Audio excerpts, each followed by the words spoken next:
God förmiddag och varmt välkomna ska ni vara till Aktieportföljen live. Jag heter Kajsa Söderberg och kommer att vara er moderator idag. Vi befinner oss på Direkt.studios på Kungsgatan 33 och idag kommer 9 mycket spännande bolag att presentera, och medan de gör det så kan ni passa på att ställa era frågor här i livechatten, så ska jag se till att de kommer fram. Första bolaget att presentera idag är Scandinavian Realheart, och med mig på scen har jag Ina Perkins. Hej Ina-Lara! Hej! Hur är det med dig? Jo, det är mycket bra med mig. Ser fram emot det här. Ja, du har ju gjort det här några gånger så du vet ju hur det går till. Du ska få presentera och efter det så kommer jag tillbaka och ställer lite frågor. Jättebra. Ja, hej och välkomna. Jag heter Ina Perkins och jag är VD för Scandinavian Realheart. Och vi utvecklar ett totalt artificiellt hjärta för att ingen ska dö av hjärtsvikt. Vi har gjort många roliga saker sedan vi var här sist. Så i maj fick vi ett nytt bidrag från Vinnova. Det här är för att bygga den första hybridsimulatorn i Sverige. Det är en slags patient på bänken i labbet. Och det gör att vi kan inleda vår utveckling också av Mini-Heart, det uppföljande produkthjärtat som kommer vara främst för kvinnor. I maj presenterade jag våra blodresultat på EUMS-konferensen, en internationell konferens där många läkare var delaktiga. Och det kommer jag också visa för er idag. Vi gjorde sedan vår första implantation av den kliniska versionen i juni, följt av den andra implantationen i juli. Det här är med ett starkt kirurgiteam och vi lyckades att dra ner operationstiden väsentligt. I juni så höll vi den första hjärtpumpskonferensen i Sverige internationellt. Det var många deltagare från många delar av världen, forskare och läkare som har valt att jobba med Realheart.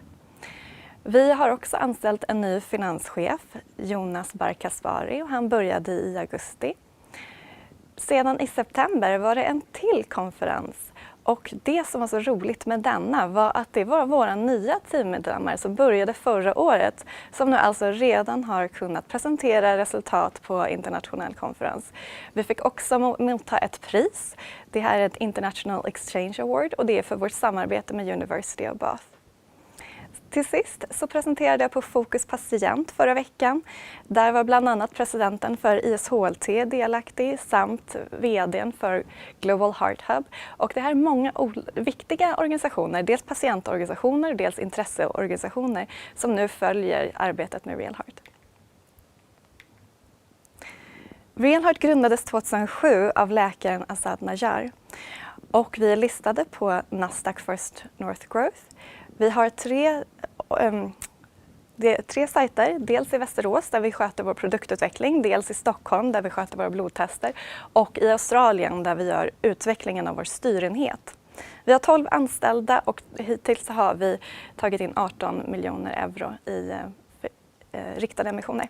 Vi har också fått mer än 3 miljoner euro i bidrag. Vår ledning. Här har vi till exempel Thomas Finocchiaro, teknisk chef, kom till oss från Realheart, en tysk konkurrent. Vi har också Martin Cook som har tagit 2 hjärtpumpar till marknad i USA och Europa och vunnit det australiensiska designpriset 2 gånger för hjärtpumpsdesign. I styrelsen, något som är kanske värd att nämna, har vi Oliver Voigt. Han är tidigare VD för vår konkurrent Syncardia i Europa. Han har också lett försäljningen och utvecklingen av TH-marknaden från 2 länder i Europa till 26 länder i Europa och Mellanöstern. Vi har också Ulf Grape som var tidigare VD för St. Jude Medical. Stor erfarenhet och internationellt nätverk inom medicinteknik, till exempel pacemakers. Det finns 64 miljoner människor världen över som lider av hjärtsvikt. Och det här är en väldigt dödlig sjukdom. Hälften av patienterna dör inom 5 år efter diagnos. Dödligheten ökar, så när man är i sista stadiet av sjukdomen då är det alltså 90% av patienterna som dör inom ett år. Den bästa behandlingen det är ett hjärttransplantat, men det finns bara 8000 hjärtan världen över för patienterna att dela på. Om man tittar vad det här betyder i siffror i Sverige så alltså finns det 2 transplanterade hjärtsviktspatienter per 100 patienter som dör i sjukdomen. Marknaden, där kan man titta lite olika sätt att räkna på. Men när vi pratat med läkare som är TH-läkare och frågat kan ni ge en uppskattning av marknaden, så säger de att vi tror 20% av LVAD-marknaden. Siffrorna för 2019 var då 338 miljoner US-dollar.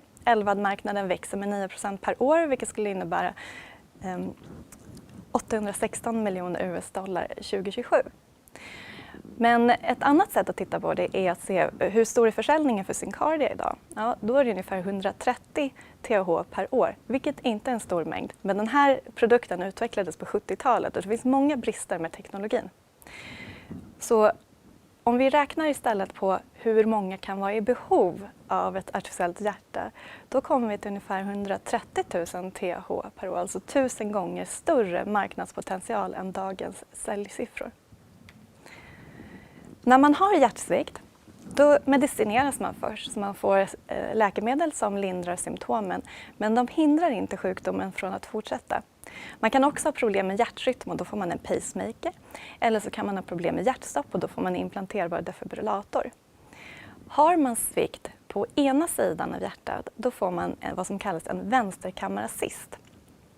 Det är alltså en hjälppump, en liten pump som sätts in i hjärtat. 20-50% av de patienterna, de utvecklar även svikt på högersidan, och i det läget har man alltså biventrikulär svikt och man behöver ett totalt artificiellt hjärta. Och vad vi ser här på sliden är det som heter Syncardia, alltså marknadsledande hjärtat nu. Kan gå tillbaka. Så. Vår vision, det är att man som hjärtsviktspatient inte bara har ett hjärta. Det många kanske inte känner till, det är också att själva medellivslängden för ett hjärttransplantat är 10 år. Så det är inte heller en lösning som kanske räcker hela livet. Så vi ser att man kanske börjar med sitt eget hjärta. Man blir sjuk, man behöver kanske stöttning på vänstersidan, man får en LVAD, man fortsätter bli sjuk och då behöver man ett nytt hjärta. Det som är så bra med konstgjorda hjärtan som Realheart, det är ju att de kan ligga på hyllan färdiga att användas när som helst. Medan till exempel för ett transplantat så måste man vara på väntelistan och vänta på en donator. Och också för det som har varit uppmärksammat nu i år, till exempel sånt grishjärta, ett senotransplantat. Där behöver man också en viss väntetid. Så den största användningen av totala artificiella hjärtan idag, det är som en brygga till transplantation. Så därför så kan man alltså få det som en brygga till grishjärta, brygga till naturligt hjärta.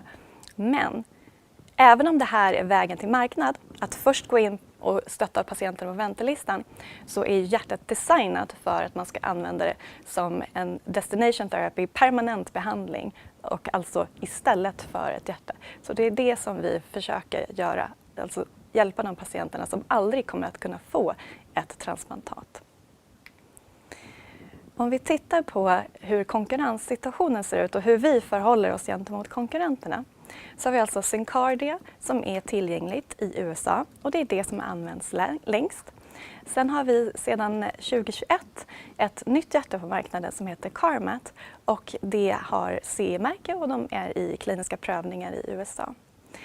I dagsläget finns varken CarMat eller Syncardia tillgängliga för patienter i EU.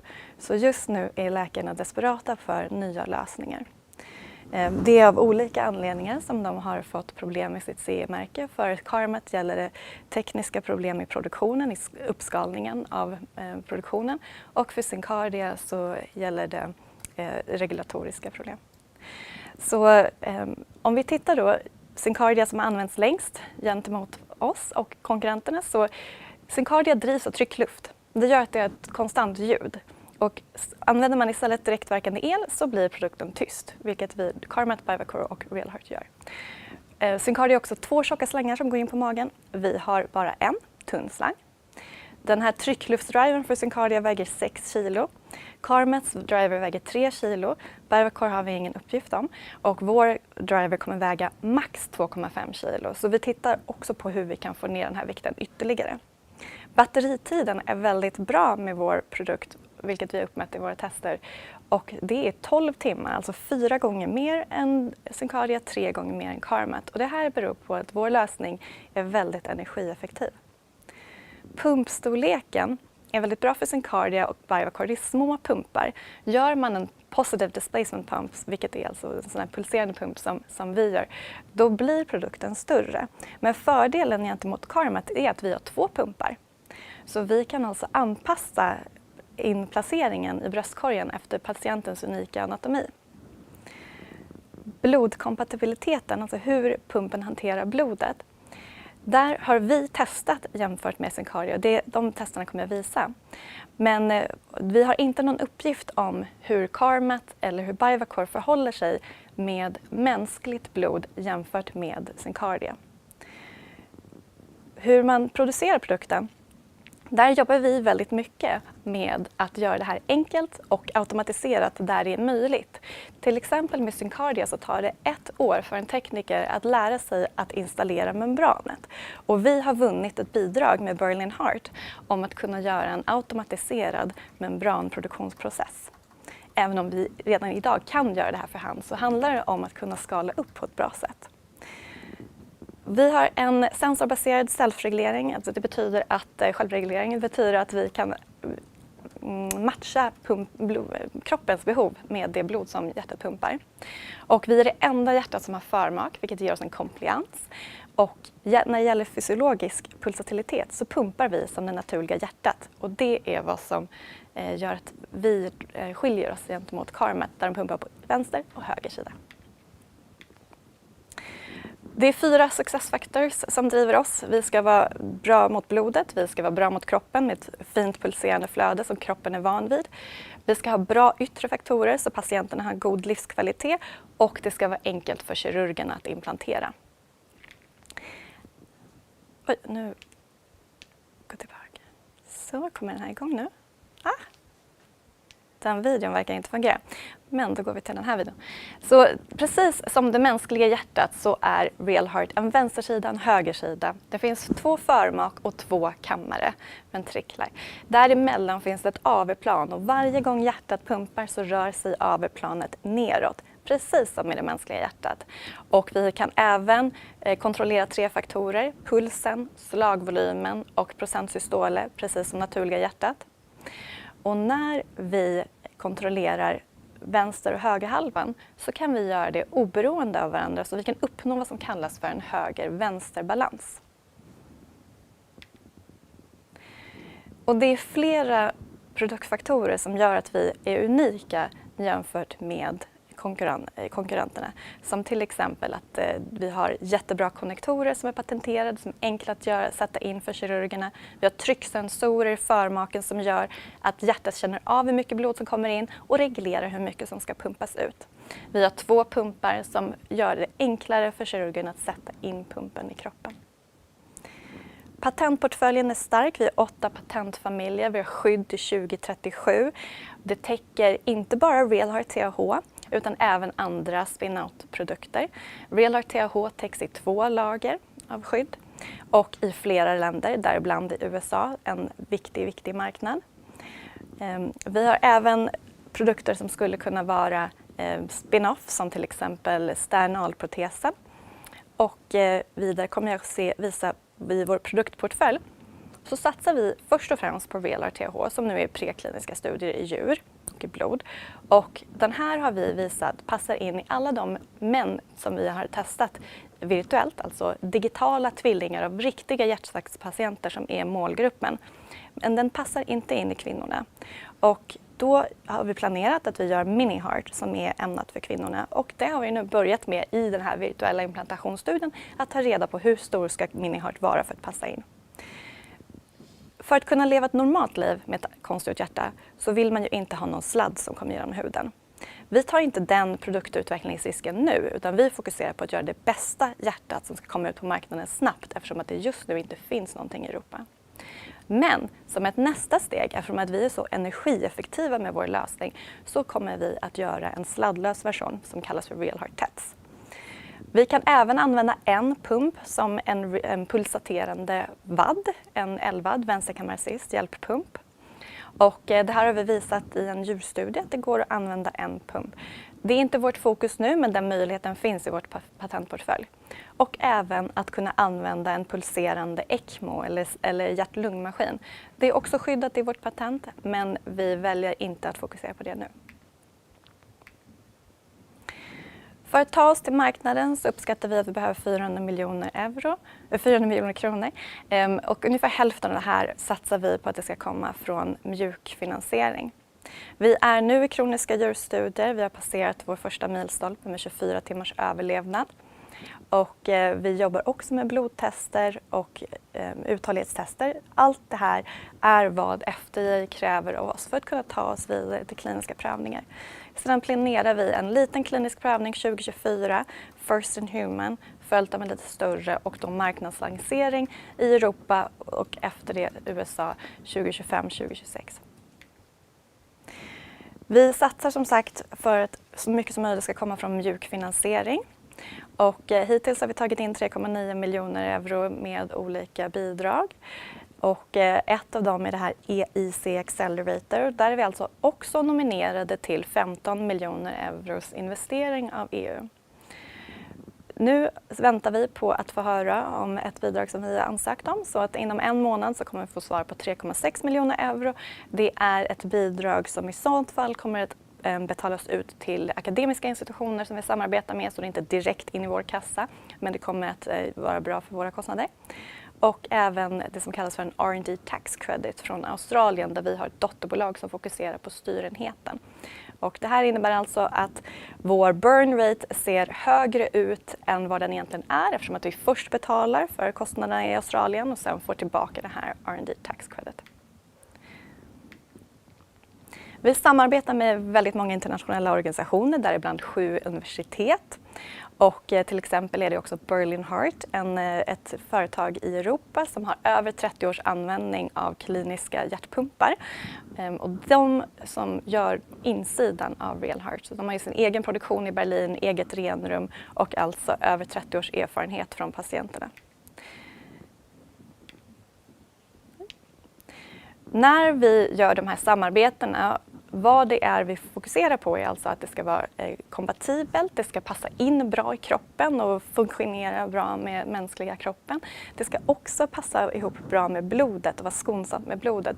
Och till sist så får det ju aldrig någonsin fallera, utan det måste kunna hålla. Våra blodtester, här har vi testat jämfört med den som är marknadsledande. Och då tittar vi på någonting som heter hemolys. Och här har vi alltså visat med en tidigare version av Realheart. Vi tror att det här kommer bli ännu bättre. Men alltså en tidigare version av Realheart har 40% av blodskadan jämfört med marknadsledande. I våra djurstudier så har vi tittat på olika djur, men till exempel i våra grisoperationer som jag visar här i mitten så har vi alltså kunnat se hur blodtryckskurvan ser ut i ett djur med naturligt hjärta. Och sen har vi satt in Realheart och ni ser att före och efter det är i princip likadant. Så vi levererar alltså ett fysiologiskt blodtryck. Vad vi har uppnått nu hittills med vårt större kliniska team, det är att vi har tagit oss över den 24 timmars milstolpen. Och nu jobbar vi för att hela tiden förlänga den här uthålligheten. Det här handlar inte om produkten, utan det här handlar om själva djurvården. Ett djur är väldigt olika från en människa och det är olika typer av medicinering och vård som man behöver tänka på. Så jag tycker att det här är världens bästa projekt. Och det finns ett otroligt stort behov. Men jag lämnar er med vad läkarna tycker hittills om Realheart. Tack. Tack så jättemycket Ina-Lara. Som jag sa i början så har vi fått in lite tittarfrågor. Men nu när jag satt och lyssnade på din presentation så kom jag få en egen liten fråga. Ja. Hur länge är tanken, för du säger målet är ju att man ska kunna leva med det här hjärtat. Men du pratade också om att man ibland kanske måste byta ut sådana här hjärtan. Vad har ni liksom för tankar kring hur länge man ska kunna leva med ert hjärta som mål? Ja, så om man tittar på hjärtpumpar generellt så är de designade för att hålla ungefär 10 år. Och det finns patienter som har levt med hjärtpumpar i 10 år. Tittar man på marknadsledande Syncardia så har patienter levt i över 5 år. Och de är ju verkligen i slutskedet. De dör nästa dag om de inte får ett konstgjort hjärta. Så då är ju 5 år en väldigt lång tid. Så vi uppskattar att det kommer vara ungefär liknande. Och då att man i framtiden kommer ha flera olika hjärtan i sitt liv. Gud vad spännande. Men jag gjorde ju lite research här innan du skulle komma och presentera och jag såg, bland annat så kikade jag lite snabbt på din LinkedIn och såg att du har ju deltagit i så himla många presentationer och konferenser på senaste tiden. Hur har det liksom mottagandet varit? Mottagandet är verkligen jättebra just nu. Och det är just för att det finns en sån desperation hos läkarna för att det inte finns någonting. Så de använder lite experimentella lösningar för att kunna rädda livet på de här patienterna. Och vi har haft, sen de här konferenserna så har vi haft flera möten med läkare från Tyskland, Frankrike, Italien. De hör av sig, också USA, och säger vad kan vi göra? Hur kan vi hjälpa er? Hur kan vi hjälpa er med till exempel kliniska prövningar? Vad kan vi göra för att ni ska komma ut snabbare? Så vi har ett otroligt stöd just nu. Ja, det måste ju vara jättekul att vara vd för ett sånt bolag så där folk liksom rycker i. Ja. Men som du nämnde också i presentationen och vilket ni även skrev i rapporten, det här med hemolysvärdet. Och för oss som inte är liksom läkare, kan inte du berätta lite varför just det är så viktigt? Ja, så när det gäller blodskada så finns det en parameter, en sak man måste testa för att FDA ska godkänna att man får börja med kliniska prövningar. Och det är det här som kallas för hemolys. Och vad det betyder, det är att alla röda blodkroppar, de är ju röda för att de innehåller hemoglobin. Och när de blir lite skadade så börjar det här hemoglobinet läcka ut i de röda blodkropparna. Och då kan man mäta hur mycket som har läckt ut. Och det är ett slags motto på blodskada. Om hemoglobinet läcker ut så kan det påverka många olika processer. Bland annat kan det påverka hur blodkärlen kontraheras och de kan bli lite tajtare. Det kan också påverka att andra blodceller som till exempel blodplättar aktiveras och då ökar ju risken för blodproppar. Så typ förenklat, ett högt hemolysvärde är inte bra? Precis. Och där har ju vi 40% jämfört med då marknadsledande produkt. Mindre än hälften.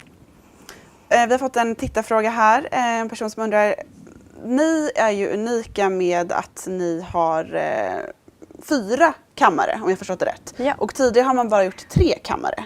Vad är svårigheten med att gå från 3 till 4 kammare?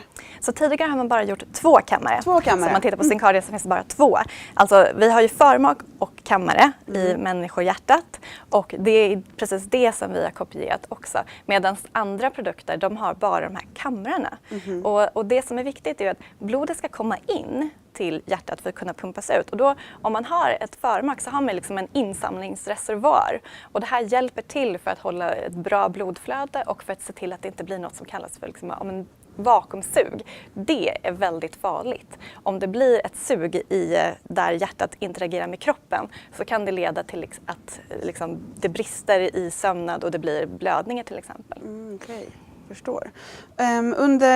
Men det är ju nu i oktober så håller ni på med era djurstudier i Belgien. När tror ni att ni kommer kunna presentera resultaten därifrån? Vi har väldigt mycket ögon på oss och också från konkurrenter. Så jag väljer faktiskt att inte besvara den frågan nu. Så får man vänta och se. Exakt. Men en fråga som du kanske kan svara på angående det, hur länge måste det ett får, eller hur? Ja, precis. Hur länge måste fåret överleva? Så vi satsar på att göra det som vår franska konkurrent har gjort och då har de haft 4 djur och ett av dem har överlevt i 10 dagar. Så vi tror att det är det här vi behöver göra för att kunna påbörja kliniska prövningar. Så vi jobbar hela tiden med att utöka det successivt. Så nu har vi gjort 24 timmar. Nästa steg är att det behöver givetvis vara längre än 24 timmar. Så 48 eller liknande så skulle vi vara nöjda för att visa att men nu har vi tagit ett steg längre. Och så jobbar vi oss successivt upp mot 10 dagar. Spännande. Du pratade lite kort om den här produkten Mini-Heart. Jag tycker det är jättespännande som att jag är ju tjej. Och idag på marknaden finns det inte riktigt några sådana produkter för kvinnor, eller hur? Nej, generellt inom hjärtsjukdom så är verkligen kvinnor en population som inte får särskilt bra behandling eller hjälp. Till exempel så är det också så att symptomen vid en hjärtattack skiljer sig mellan män och kvinnor. Hur då?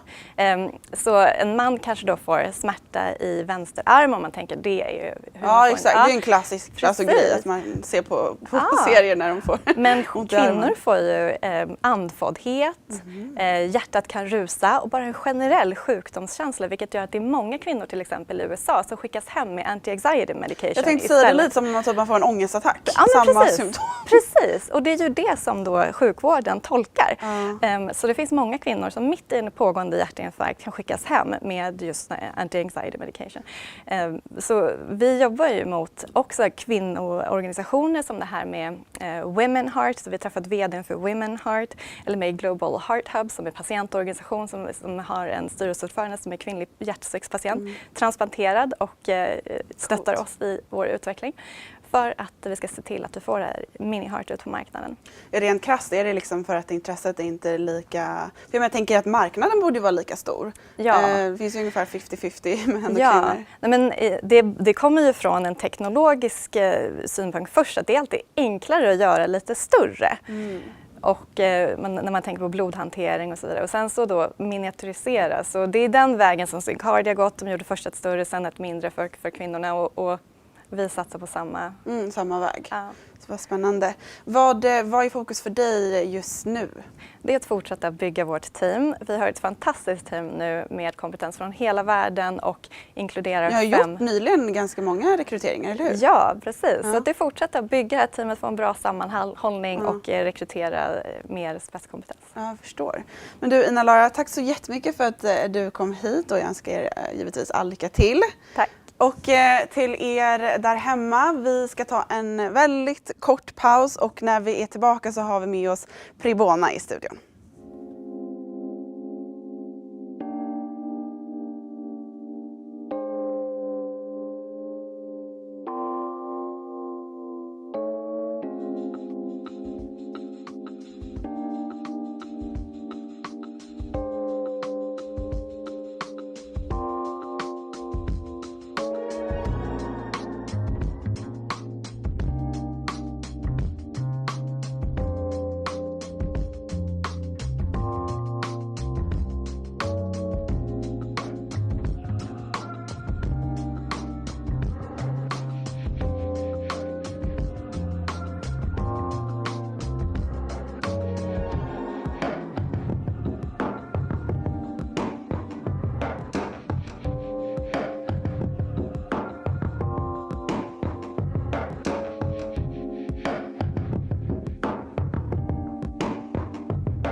Sådär ja, varmt välkomna tillbaka ska ni vara till Aktieportföljen live. Och jag ser att ni har skickat in lite frågor i chatten. Det är givetvis jättebra. Jag ska se till att jag kommer ihåg att ställa alla frågor framöver.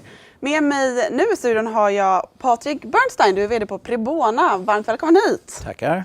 Du kommer att få köra din presentation och sen kommer jag tillbaka på slutet för att ställa lite frågor. And I will do it in English. Yes, okay. Okay. Thank you, Kajsa, for the introduction. My objective today is to convince current shareholders and potentially new shareholders about the inherent business strength in Prebona AB.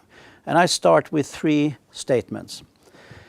The foundation for growth is by now in place. We are managing this growth in a structured way, and we are on a clear path to profitability. Now, for those that don't know Prebona until now, I will make a very, very quick briefing or explanation where we come from. Professor Otterstedt founded the technology in 2011. He came from Chalmers, was a professor of small particle technology, and has been working with silica technology, which is the foundation for our high-tech solutions since his whole life, basically. And in 2015, the company was taken over by Christian Östberg, who then worked diligently for 3 or 4 years to set up patents, do the R&D, stabilize formulations, technology, and make it proper. However, the company was very tech-driven up until the end of 2019, and the board asked me to come in and put a more market drive on to this technology and see if we can, not if, and see too that we build up the business over the time. Now, we started very aggressively and then COVID struck. So I told the board I will need 3 years to actually make it happen. That's based on my own personal background experience. It takes about 2 to 3 years to get going. And COVID has extended this period till end of 2023. Now, what we've been doing for the last years, we have actually been building the distribution footprint. Now, we have communicated about a year ago that our financial ambitions are about 80 million. This looks like an aggressive hockey stick. And of course, I will be measured if you believe that we can achieve this or not during this presentation. Now, it's based on 4 that you can see at the bottom of the chart, 4 existing deals that we are working with, which are active. It's OptiBoost, that I will talk about, Polygene, Zepp in the US, and Jape in Sweden. And then we have a lot of prospects, and we only calculate about a fifth of those to actually come into place, so 20%.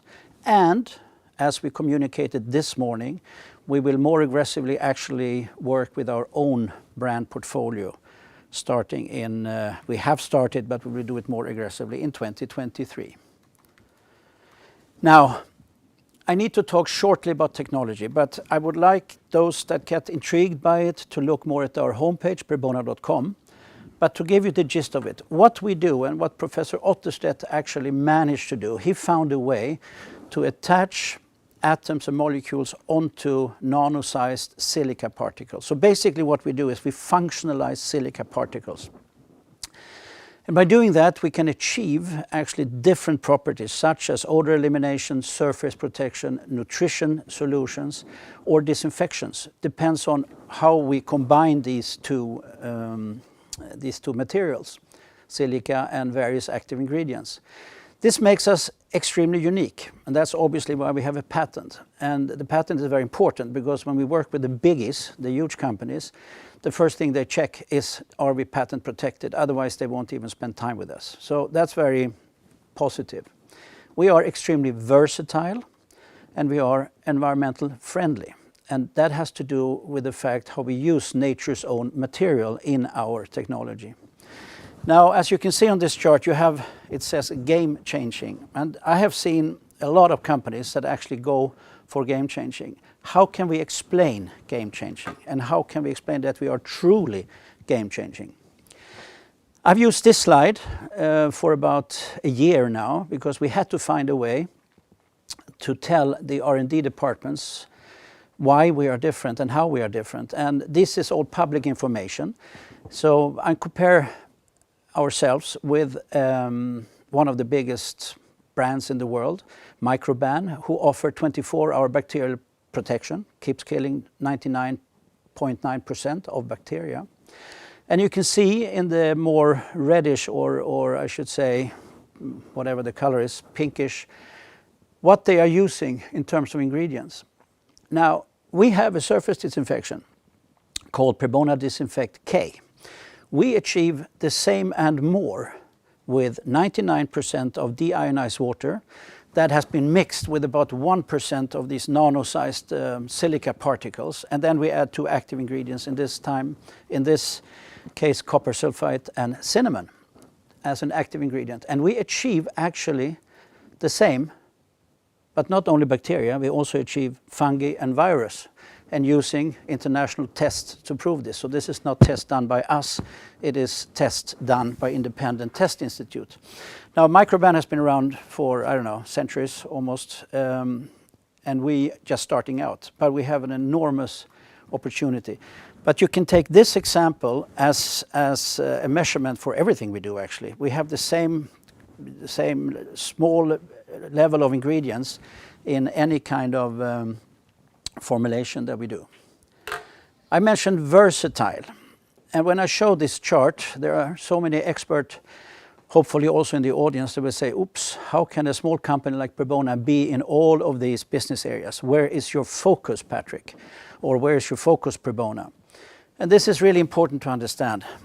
We can, with our technology, literally customize by adding different type of active ingredients.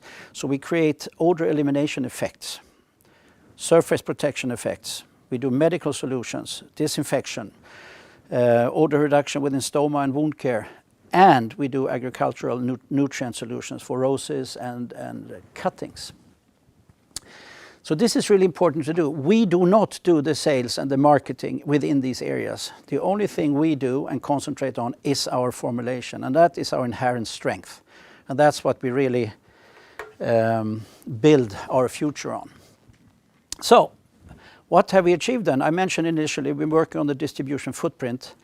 You see the company Polygen up in the left corner. That's where we were when we started at the end of 2019. We had 1 customer.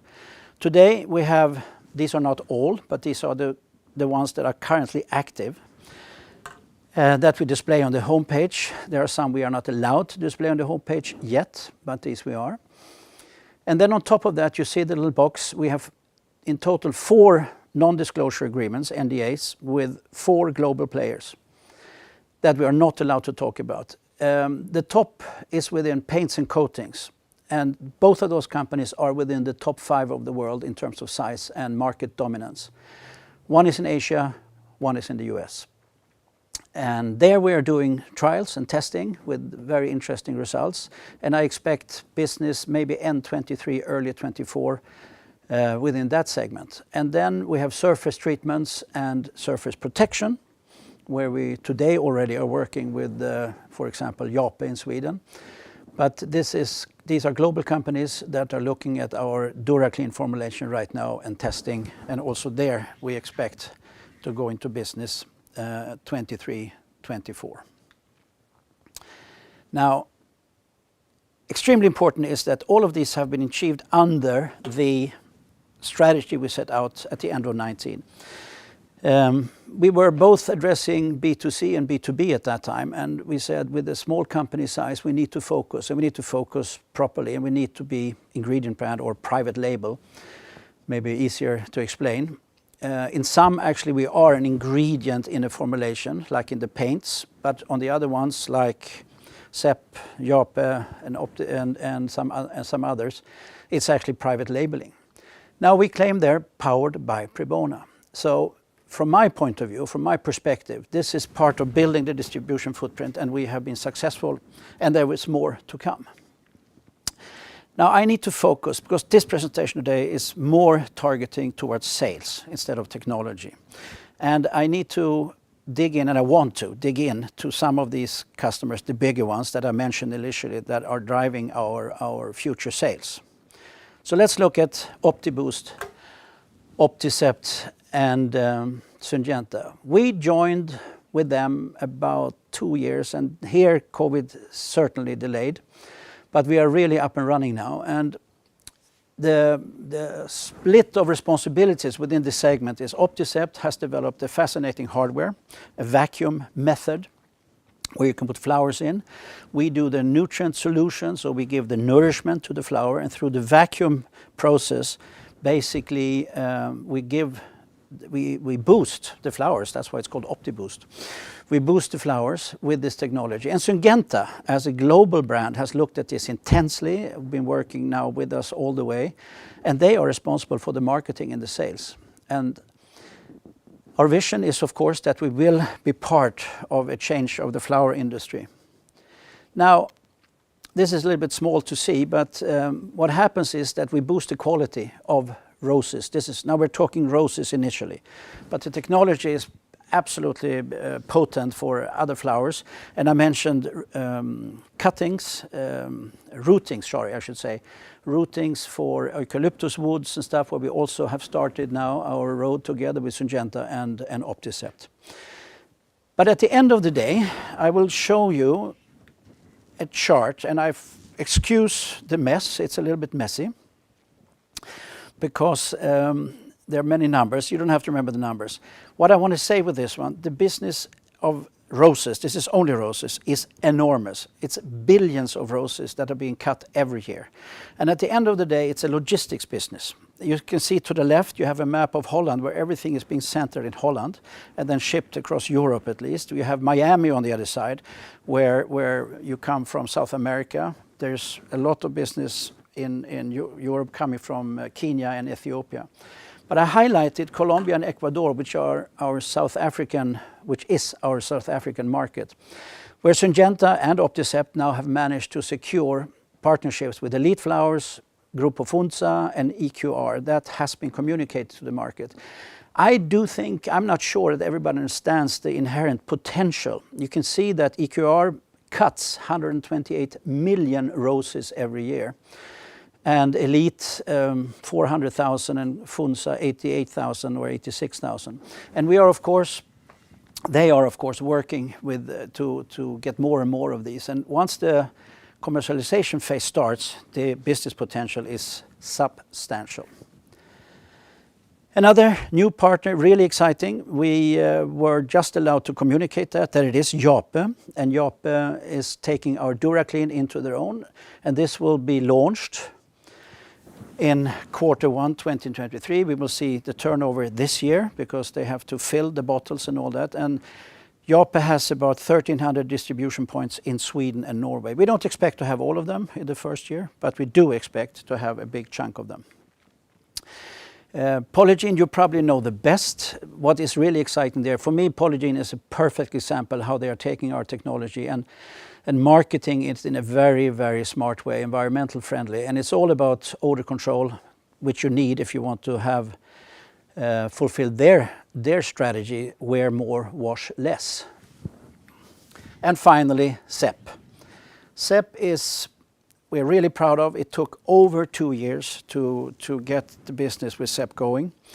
Now we are there, and we really plan to expand our portfolio with them. One of the viewers asked about exclusivity. They do not have an exclusivity in the United States, so we are open for others, but we actually focus very strongly on SEP. They like us, we like them, and we expect to grow with them substantially. Now, rounding up in the last couple of minutes, I'm trying to paint a very positive and strong picture of our business potential. Of course, and then you look at the sales and you see, that's a lot of talk for very little sales. Now, one of our biggest challenges that I have been saying the whole time is timing. We are not moving, we don't control our timing, our customers do. They move in their speed, they don't move in ours. They do not have the same sense of urgency. However, I firmly believe in the strategy, because when we get them, the volumes will come, and we have them. Now, the second part, so the opportunity for us is actually to expand our positioning, but we have to do that very smartly. We cannot just say that we're going to market on a huge marketing effort. We have to find a very niched segment, which we have. So we will actually do Prebona branded products. We have started on a small scale, but in 2023 you will see a more aggressive stance for that. And we will do it in 2 segments. These are more internal. We call it Prebona Health Tech and Prebona ProTech. We will launch something called Prebona Inodorous, which is in Latin no smell and disinfect, you know. And Infinitum is long term. That's where we have our different segments. In health tech, we specifically target stoma and the wound care segment. That is a very, very special problem that we can help solve. And we focus to the international medical elder care and home care sector. And in ProTech, basically, we have our standard formulations, odor elimination, surface protection, to the professional facility management segment. 2 words on stoma. There are about 45,000 stoma patients in Sweden, 80,000 roughly in in Scandinavia, and about 1.5 million in Europe. They have a very, very big problem because when they have to change and they cannot control, there is always a very unpleasant smell. And we have proven and tested that we are very effective to battle this smell. And we also have wound care, diabetes, often diabetes-related problems that generates a lot of smell. And also here we have proven to be very effective. This means that we can actually help both patients but also the staff and the working environment by battling these smells. So we are very excited about this, and we are now negotiating with and selecting our distributors for the coming launch of this one. And within ProTech or Prebona Infinitum, we made a very sort of small launch together with another Swedish company at Interclean in Amsterdam, but it actually led to some really nice leads. And Korea has launched, and it's the first out with Infinitum. We will not push it too hard, but we definitely will have it available where there is a market opportunity. So what is the benefit of doing the branded products? Why do we believe it's so important? Let me first of all say our ingredient brand strategy is absolutely key priority. We are not going to deviate from that. It is our key focus. And we believe the bulk of the volume will come from there. But once we go in our own name, obviously we will increase the visibility in brand recognition. That will lead to brand value. Anybody who's been in marketing and sales knows this. You don't have to be a rocket science to understand that principle. And we definitely believe it will help build shareholder value, especially when we focus now the health tech segment, because if we can prove ourselves there, which is a guarantee of quality, we will have a spillover effect into other segments.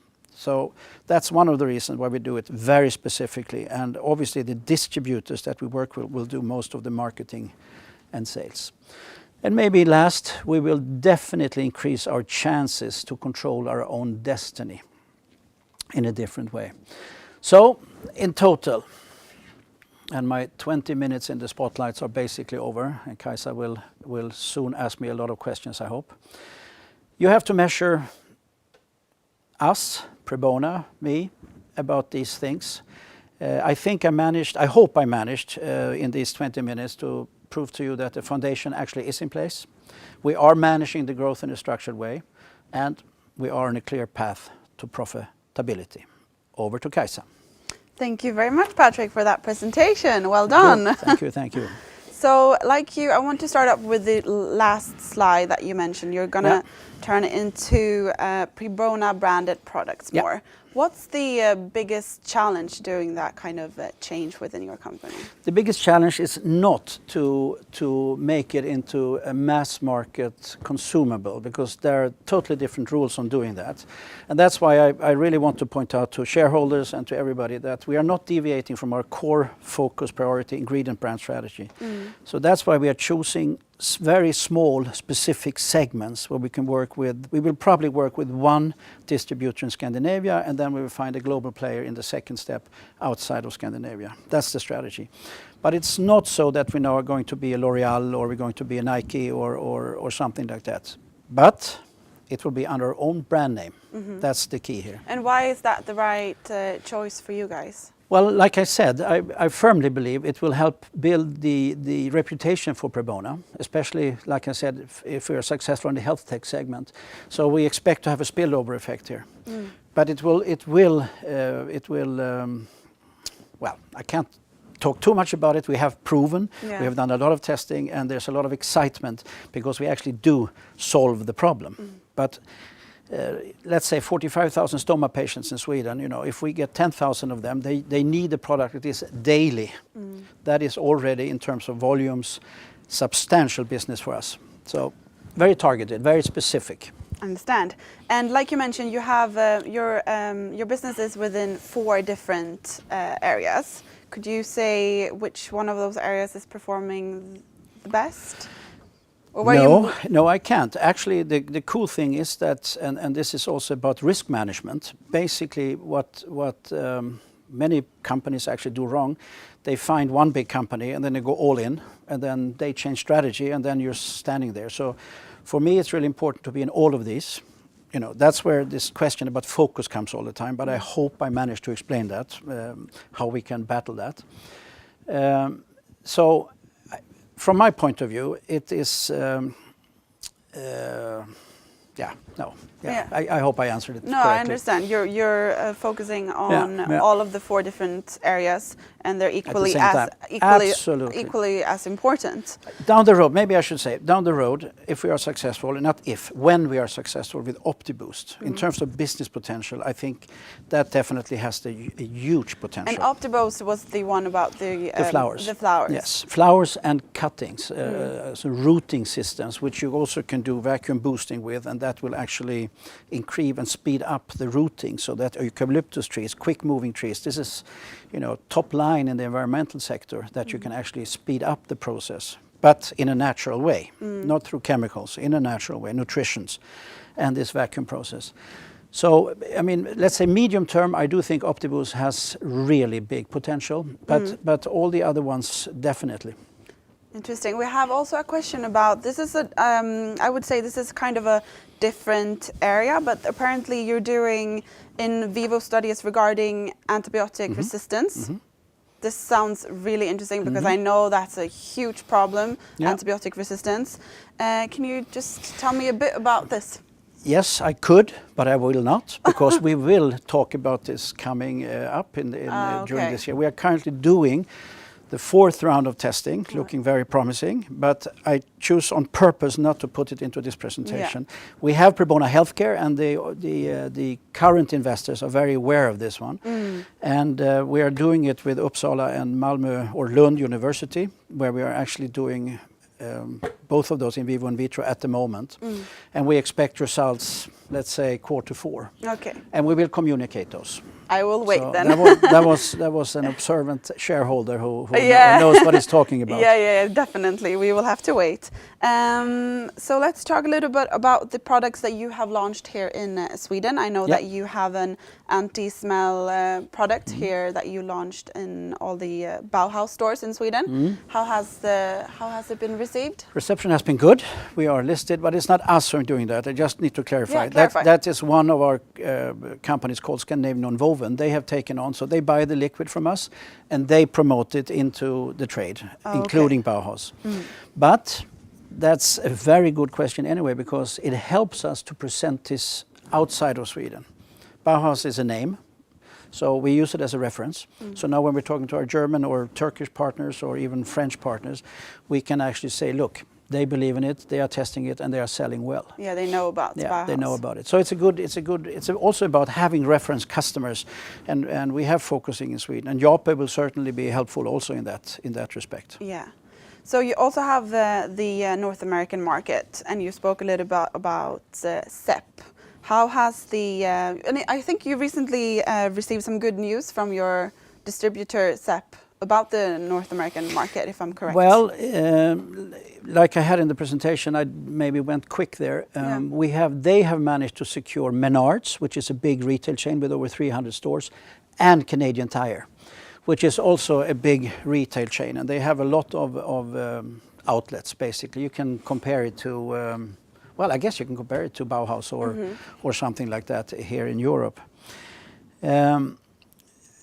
SEP took 2.5 years, I said before, over 2 years to get. When we pinpointed them 2 years ago or 2.5 years ago, we saw they are a chemical supplier, they're a $1 billion company. Odor control is our first. We believe we can do pads with them, we believe we can do DuraClean with them, and maybe also some other technologies. But they just started. And that's the important thing now. So we will see some initial sales in 2022, but they are going all in, as you can see. They're building the distribution now, and that's the way it works in the consumables. First you have to convince them, then they start pitching, which is Jaap is doing now too. They are pitching to their customers, and then basically it will grow out and build distribution. So you see great potential. Absolutely. Yeah. But we do not have them as exclusive, but at the same time, America is tricky. Everybody sees the size, and wow, we have to be in America. At the end of the day, it's almost trickier than doing business in Europe. So you cannot defocus there either. So we have now our key account manager, Frederick. He is giving a lot of attention to SEP to make them successful and help them actually with all these sales-related opportunities, inquiries.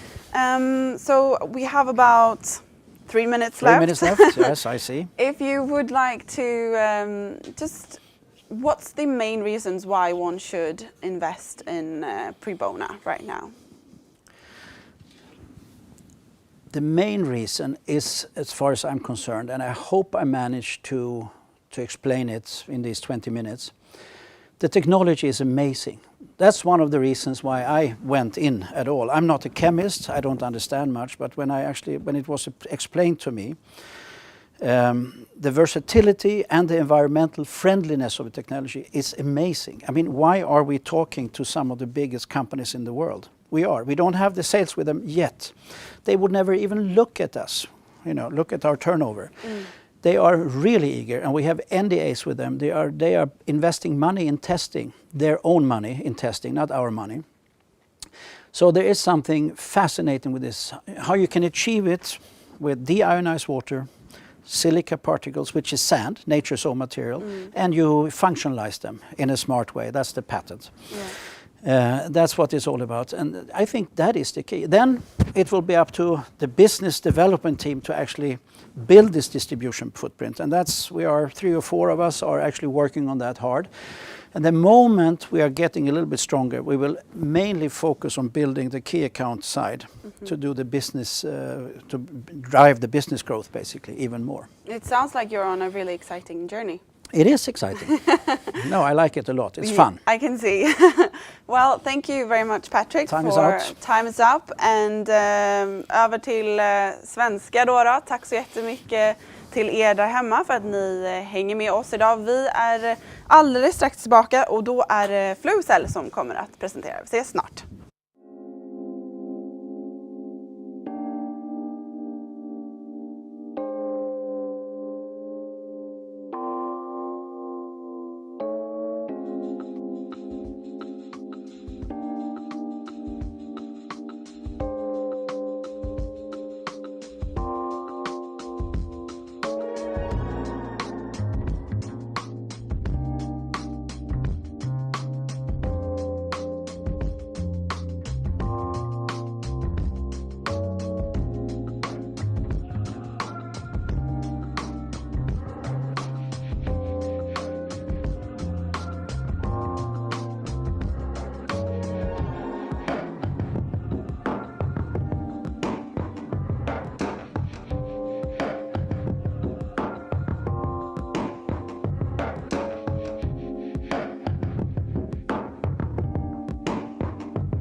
är vi tillbaka här i Direktstudios med Aktieportföljen live och nästa bolag att presentera med oss på länk den här gången är Fluicell och vi kommer att köra den här presentationen på engelska. So very welcome to you, Victor. How are you doing? I'm fine, thank you. So I'm going to hand over to you and you're going to do your presentation and then I'll come back with a couple of questions at the end. Okay, super. So good morning, we're still the morning. So my name is Victor Vianney. I am CEO since 2017 and I will now present you a company called Fluicell AB. So before starting the presentation, here is the usual disclaimer.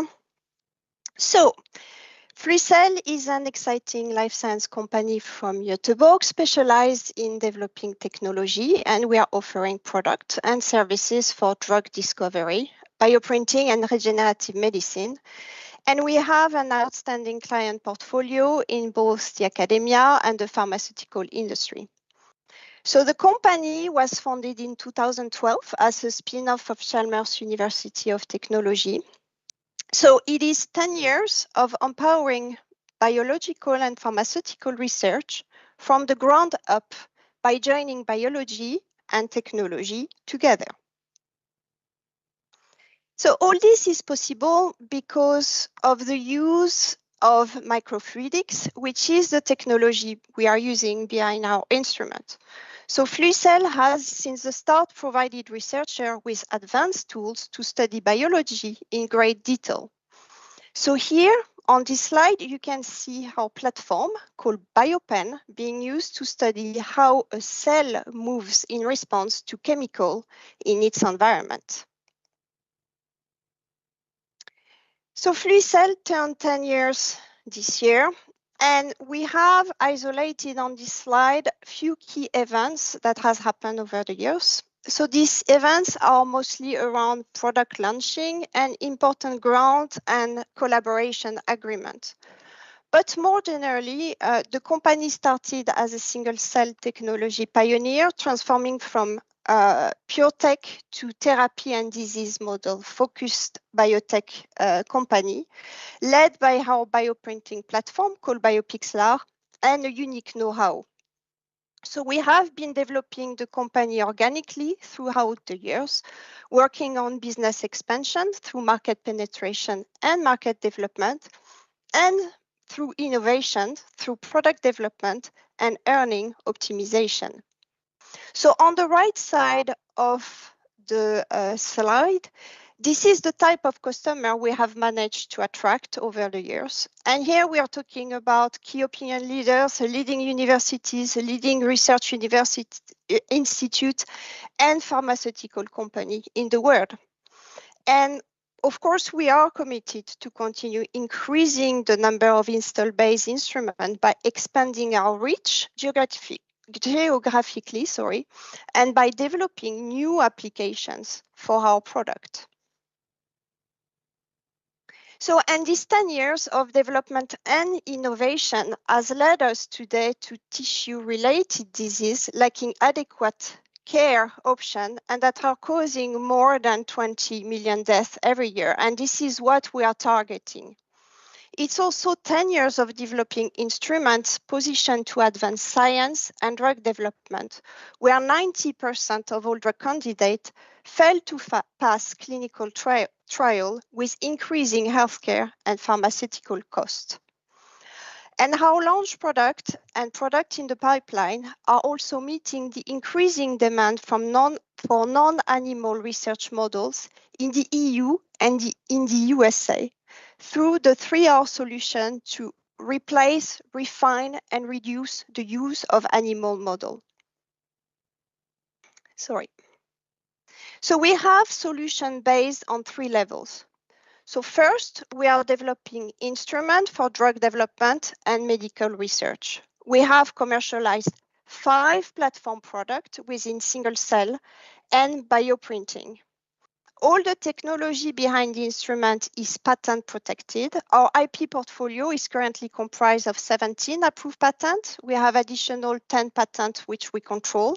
We have 6 trademarks and several ongoing patent applications. So this is very important because it gives us freedom to operate and also the ability to develop more product. But moreover, it gives us the possibility to start initiating an IP strategy for license agreement. So the second level on this slide is the development of human tissue-based disease model for drug development.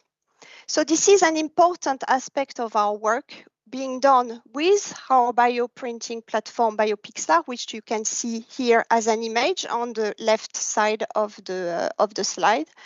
And our goal is to have licensable models for renal and cardiac disease with an estimated launch in 2024.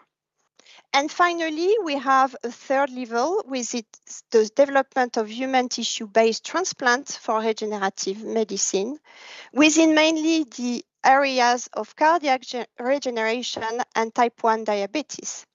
So this is a long-term product development, and we are currently conducting in vitro studies with the goal to have biocomposite models ready to be tested in vivo at the beginning of 2024. So our products are targeting fast-growing market with double-digit growth annual growth rate. So Fluicell has shaped a flexible business model that generates revenue streams from direct instrument sales, but also from recurring order of consumable, from leasing agreement, from support services and CRO work. And in addition, we have revenue stream from R&D collaboration, which means from grants, from research and development agreements. And we have the goal to develop a new BioPixlar application to attract more customers. So that's one side. On the second side, we have our therapeutic and disease model product in development in different areas, which are building on the bioprinting platform and our unique know-how, which are addressing future healthcare needs. And we have strong revenue potential in these areas, in licensing agreements and business agreements, which are connected to all this development program. So the company business model is really how these two sides are creating an innovation ecosystem that strengthens in both perspectives. So after explaining what we are developing and which market we are targeting, of course, it's important to show you how bioprinting technology and how it works. So BioPixlar is our 3D single-cell bioprinting platform, which is capable of printing biological tissues and faithfully reproducing the biological microenvironment. And this bioprinting technology can create tissue at super high resolution, resembling human organs. And this is the key driver for rapid entry into fast-growing regenerative medicine and in vitro model market. So how is it working? So we have, I will start the movie. So in this movie, you can see BioPixlar unique capacity in action to print cells in very high detail. So as you can see, the user has precise control over where on the substrate the cells are being placed.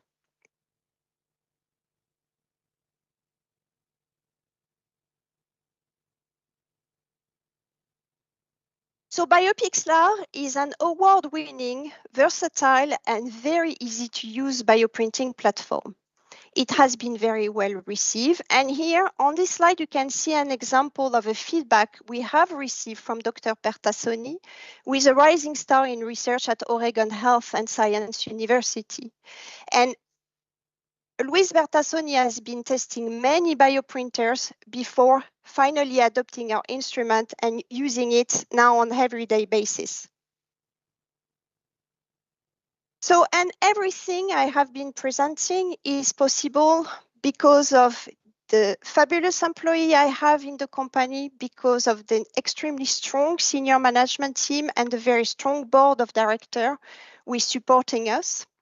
And all these people have extremely strong background and extensive experience. And this year we have welcomed 2 new members in the senior management team and in the board of directors. I will present them to you. So first it's Nelson Koo. He has joined Fluicell in April this year as Chief Business Development and Sales Officer.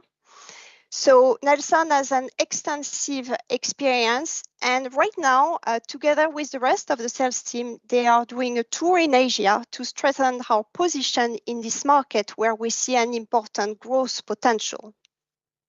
Also, we have been extremely glad to have Regina Fritz Danielsson, who have been joining the board of directors in May this year. So Regina is working at AstraZeneca. She's Senior Vice President and Global Head of Research and Early Clinical Development. And she's having an extremely valuable expertise in cardiovascular disease and research in general, which is extremely valuable for what we are doing right now as development at Fluicell. And I will finish this presentation by presenting you the roadmap for the 2 next years. So we have goals within 4 areas, which are the product and technology development goals, the regenerative medicine goals, the tissue-based research model goals, and the sales-related and financial goals. So this is reflecting what I have been presenting you in the presentation. So I won't go into details here because it will take too long, but for those who are interested to hear more about Fluicell, I really encourage you to read our prospectus, which has been published a little bit more than a week ago. And then you will see all the roadmap, all the goals explained in more details. So if you wish to invest in Fluicell, we have a subscription period that started yesterday and is running up to the 24th of October. And this emission is being done with Cedermera Phone Commission, and I encourage you to contact them. And this is it for my presentation.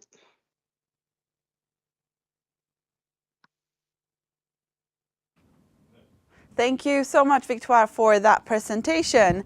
And now I'm going to ask you a couple of questions that I have been delivered from the audience and people who are interested in your company. Are you ready? Yes, I'm ready. I have been a little bit fast with my presentation. I realized I just took 15 minutes. I'm sorry for that. It's fine. Don't worry about that. It's better to keep it sweet and short. So first question is, yes, so last Thursday you did a press release saying that you had a breakthrough order in Australia. Can you tell us a bit more about this?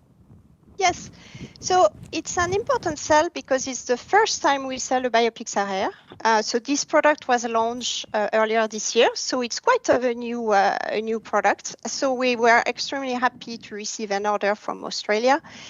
And this is important also for other reason, is that it will also increase our presence in Australia. This is important. It's going to add more visibility from Fluicell in this far away country. We have an install also instrument in New Zealand, which is even more far away than Australia. And this is really a part of the world which we know there is potential for business growth. So we are extremely happy that it starts to work there. And also it's a sign, I mean, Australia has been shut down for a lot during the COVID pandemic. So it's a sign for us that the country has reopened for business, and that is extremely good for us. Speaking of the pandemic, thankfully we're kind of not in the pandemic anymore, but how did the corona pandemic affect your business? So strangely enough, in 2020, I would say that it hasn't affected us so much. We have managed to conduct business, and we have managed to close deals that we had already in the pipeline. So for us, it has been more challenging this last year in 2021. The reason for that is because we couldn't participate to meetings face-to-face and conferences face-to-face. So everything was like this through Teams and this is good, but it's not the same because you need to be able to directly talk to researcher. You need to be able to demonstrate directly the instrument. And I can say that one thing good that the pandemic has been bringing to us is that it gave us the idea to develop BioPixel Air, because before we had a much bigger version of this bioprinting platform, which we are still selling. But we thought, okay, now that we need to do everything remotely, how can we develop a smaller version of our bioprinting technology with still the same capacity, but which is easy to ship, easy to demonstrate, easy to plug in, etc.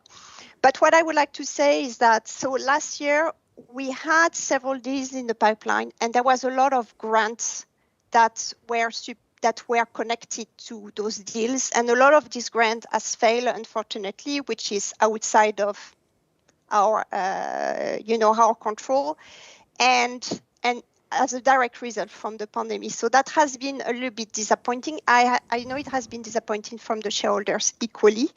And now we see that the first half of 2022 has been still a little bit slow. Although Sweden was fully reopened, it was not the case everywhere else. But now since, I would say, April, May, it has really changed, and we have a feeling of back to normal business, which is why my sales team can be now, they are in Japan, Malaysia, and Singapore, which was not possible before. So yeah, good to hear. It's unfortunate that you couldn't be here in Stockholm with me in the studio, but I mean this works as well. No, Teams works. And I had COVID. My family has been in COVID last week actually, so I don't think it's yeah. Yes, exactly. So we have been sick quite much. So like you mentioned in your presentation, and I've also read online that you are currently doing a rights issue that will end absolutely. on the 24th of October. How are you planning on spending the money? Okay, so yeah, that's a good question. So first, I would say that what we are targeting here is that we have the right issue, which is happening now, to get 30 million before issuing costs if it's fully subscribed, and there is 80% of guarantee. So this 80% of guarantee would give us around 19 million after issuing cost. And then in connection to that, we have a warrant program that will strike in June to give us additional 20 million. And this money, we are planning, of course, on using it to advance all our program, which are expressed in the prospectus. So we have the regenerative medicine program. So this is a very ambitious program. I need more people in the R&D team because what we are developing now is the in vitro biocomposite in order to start the in vivo, and I need to accelerate this program. Then, of course, we are committing to increase the sales, and that is extremely important. And in connection to increasing the sales and having an increased sales team, which we have been completely restructuring this year, I will also use this money for that reason. And then we have also, in connection with the sales, we are planning on developing new BioPixel application. And this is important because the more we have application to demonstrate the usage of our instrument, or very new instrument, the more we will attract customer, the more we will sell. And finally, the last point where we are going to use the money is to advance on our human in vitro models for drug development, and it's both in renal area and cardiovascular area. So it sounds like you're probably going to do some recruiting, adding some new team members to your company. Is it difficult? I will. I'm right now. I have been just recruiting. She started 2 weeks ago, a new application specialist in the sales team. I'm about to recruit a new person within the sales team now also. And will help with the sales and also the after sales, because we are planning that if we increase the sales, of course, and that's what we are planning, and that it's accelerating, we will need also someone to help with all the installation, the training, and all the after sales concern that you can have with the customer. So that's, and also I need to recruit people in the R&D. I need more strengths in cardiovascular area and diabetes area to help us continue moving on. Is it difficult finding people in this area? It sounds like it's challenging. Yeah. It's challenging. Well, we are used to it because, you know, in a company you have turnover. That's although most of the people are staying, you also always have some people to add or to replace in the company.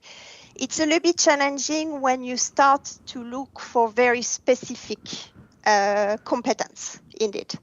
And it's true that for the regenerative medicine program, this is not necessarily extremely easy because, I mean, this is part of developing an ATMP, which is Advanced Therapy Medicinal Product, which is something completely new. So we are not expecting to get people who are precisely expert within ATMP, but more researcher who are expert within, for example, cardiovascular, cardiac research, or within diabetes 1 research, and that's possible to find. And you've said that one of your goals for 2022 and 2023 is to increase awareness and strengthen the brand of Fluicell. How is that process coming along? So that's a process we have been doing for years now. After we remain a small company, so it's taking a little bit more time than a big company who has enormous amount of money to put maybe in a marketing campaign. But we see that all the action we are doing throughout the years are paying off, and that Fluicell is getting recognized within the scientific community. We see that our publication, when we launch new products, etc., it's been picked up by scientific journalists who are talking about it. We have been credited an award for our BioPixlar technology, so that has been also creating awareness. And creating awareness, it's also through, of course, all the presentation we are doing. It's all through all the meetings that we do with the research community. So it's a long process that we wish to continue by increasing communication and marketing effort, of course. Yes, and on the financial side, one of your goals is to increase income diversification for Fluicell. Yes. Can you just talk a little bit about this, please? So this is something I touch upon very fast in the presentation, and because this is something we have worked on during many years. We are not just selling instruments, and that's maybe what is difficult to grasp the full capacity of Fluicell. So we are selling instruments. This is one aspect. We are selling consumable that goes with the instrument. So this is one source of income. When people cannot or doesn't want to sell the instrument, we have also possibility of leasing agreement. This is a flexibility, part of being flexible that we have been developed, especially during the pandemic. Then in addition to that, we have the capacity of providing work for other people. So we have some companies who can come to us and says, look, I need that type of model. Can you do it for us? We are paying you by the hour. And this is a possibility, something that we do in-house. And then we have a grant agreement also running right now. It's a FETOPEN Horizon 2020, which we do with 3 other European Union partners. This is giving us additional income. We have also research agreements. We have just completed one research agreement with a big pharma company in Switzerland. And then we have also development agreement because people know our know-how and say, okay, I would like to develop that kind of instrument. Can I come to you? And we say, okay, we can or we cannot develop that kind of instrument for you. So we have an enormous set of possibility of revenue. And then in the future, we are targeting to have income through license agreement, of course. Thank you so much for clarifying that. Yes. I have one final question from a person in the audience, and apparently you received around 2.5 million Swedish kroners from an earlier American patent. And the question is, will this affect your patent portfolio in some kind of way, and why did you receive that money? So the why, I cannot really reply to it. I think that I encourage to read the press release that we have done. It was a little bit more than a week ago. It was on a Saturday because we have a great confidentiality between the parties. So the why, I will not elaborate. Is our patent portfolio being affected? Absolutely not. It's completely intact. We have our patents are approved and are there. We have also several patent applications ongoing. So, and that's the life of a patent. We don't know when it will be granted, but this is ongoing at the EPO and at the USPTO. And we have even a plan now to patent even more because we think that it's extremely important to solidify even more our patent portfolio. And now we have had a collaboration with them, and we are working with extremely great patent attorney in Sweden, with called Norens. We are extremely happy about that choice. Thank you very much for answering all of my questions, and I wish you good luck moving forward with your company. Thank you very much. Thank you for today. Bye bye. Bye bye. Och till er där hemma, nu kommer jag att skicka över till min kollega Mattias Wanle, för han ska om ett litet tag prata med Clean Industry Solutions. Så vi är alldeles strax tillbaka.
Nu över till ett förinspelad presentation med Clean Industry Solutions och VD Christian Saller. Please welcome to do your presentation, Christian. Thank you, Matthias, for the introduction. Hello, everybody. Let me introduce you our company, Clean Industry Solutions, what we do and why we do it. The name is the program, Clean Industry Solution. It's all about clean energy, clean water, to come to a clean industry, to a circular economy.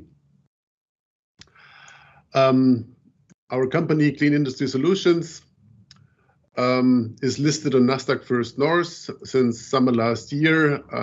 First day of trading, or the IPO initially, was on Spotlight Stock Exchange.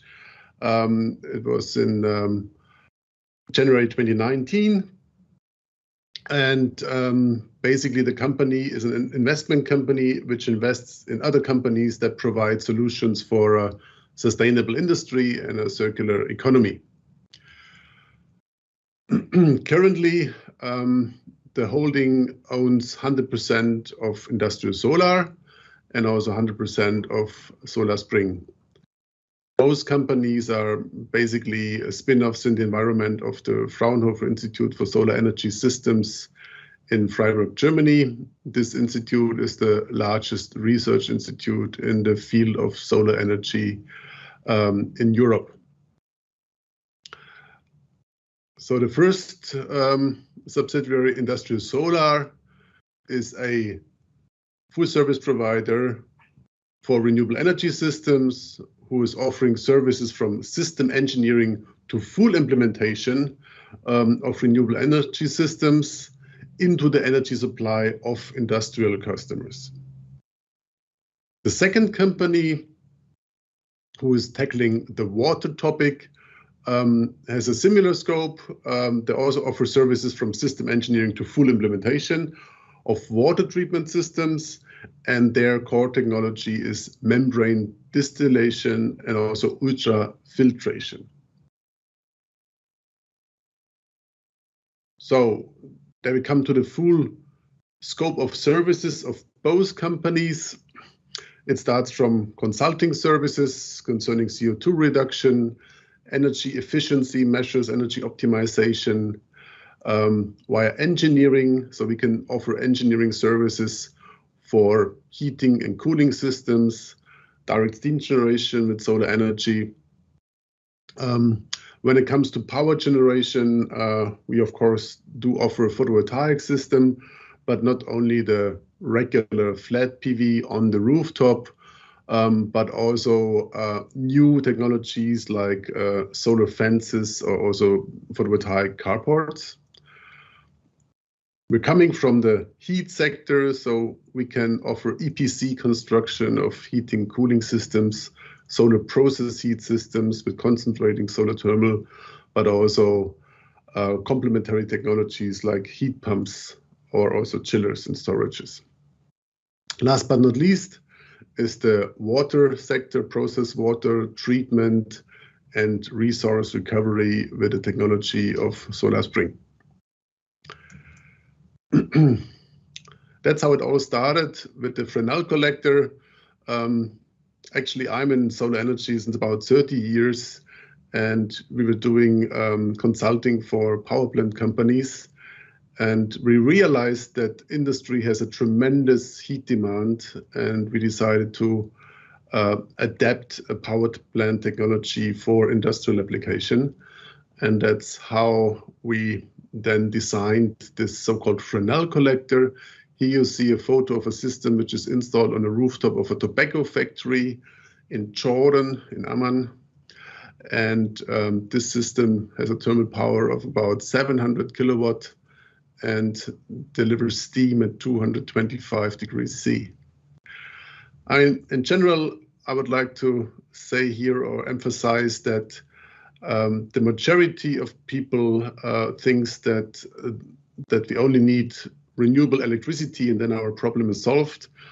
But as a matter of fact, heat or thermal energy is responsible for a very large fraction of our fossil fuel consumption. And this has to be addressed, especially in industry. And this leads me to the background of our activities. The hard facts. 50% of all emissions are caused by the combustion of fossil fuels to generate thermal energy. 50%. And 30% of all emissions are caused by industry. This is as much as the complete transport sector, as all cars, ships, planes together are causing emissions. So industry is a major culprit in this regard. And also interesting in this context is that 80% of all industries that need heat or thermal energy for their production line also use water.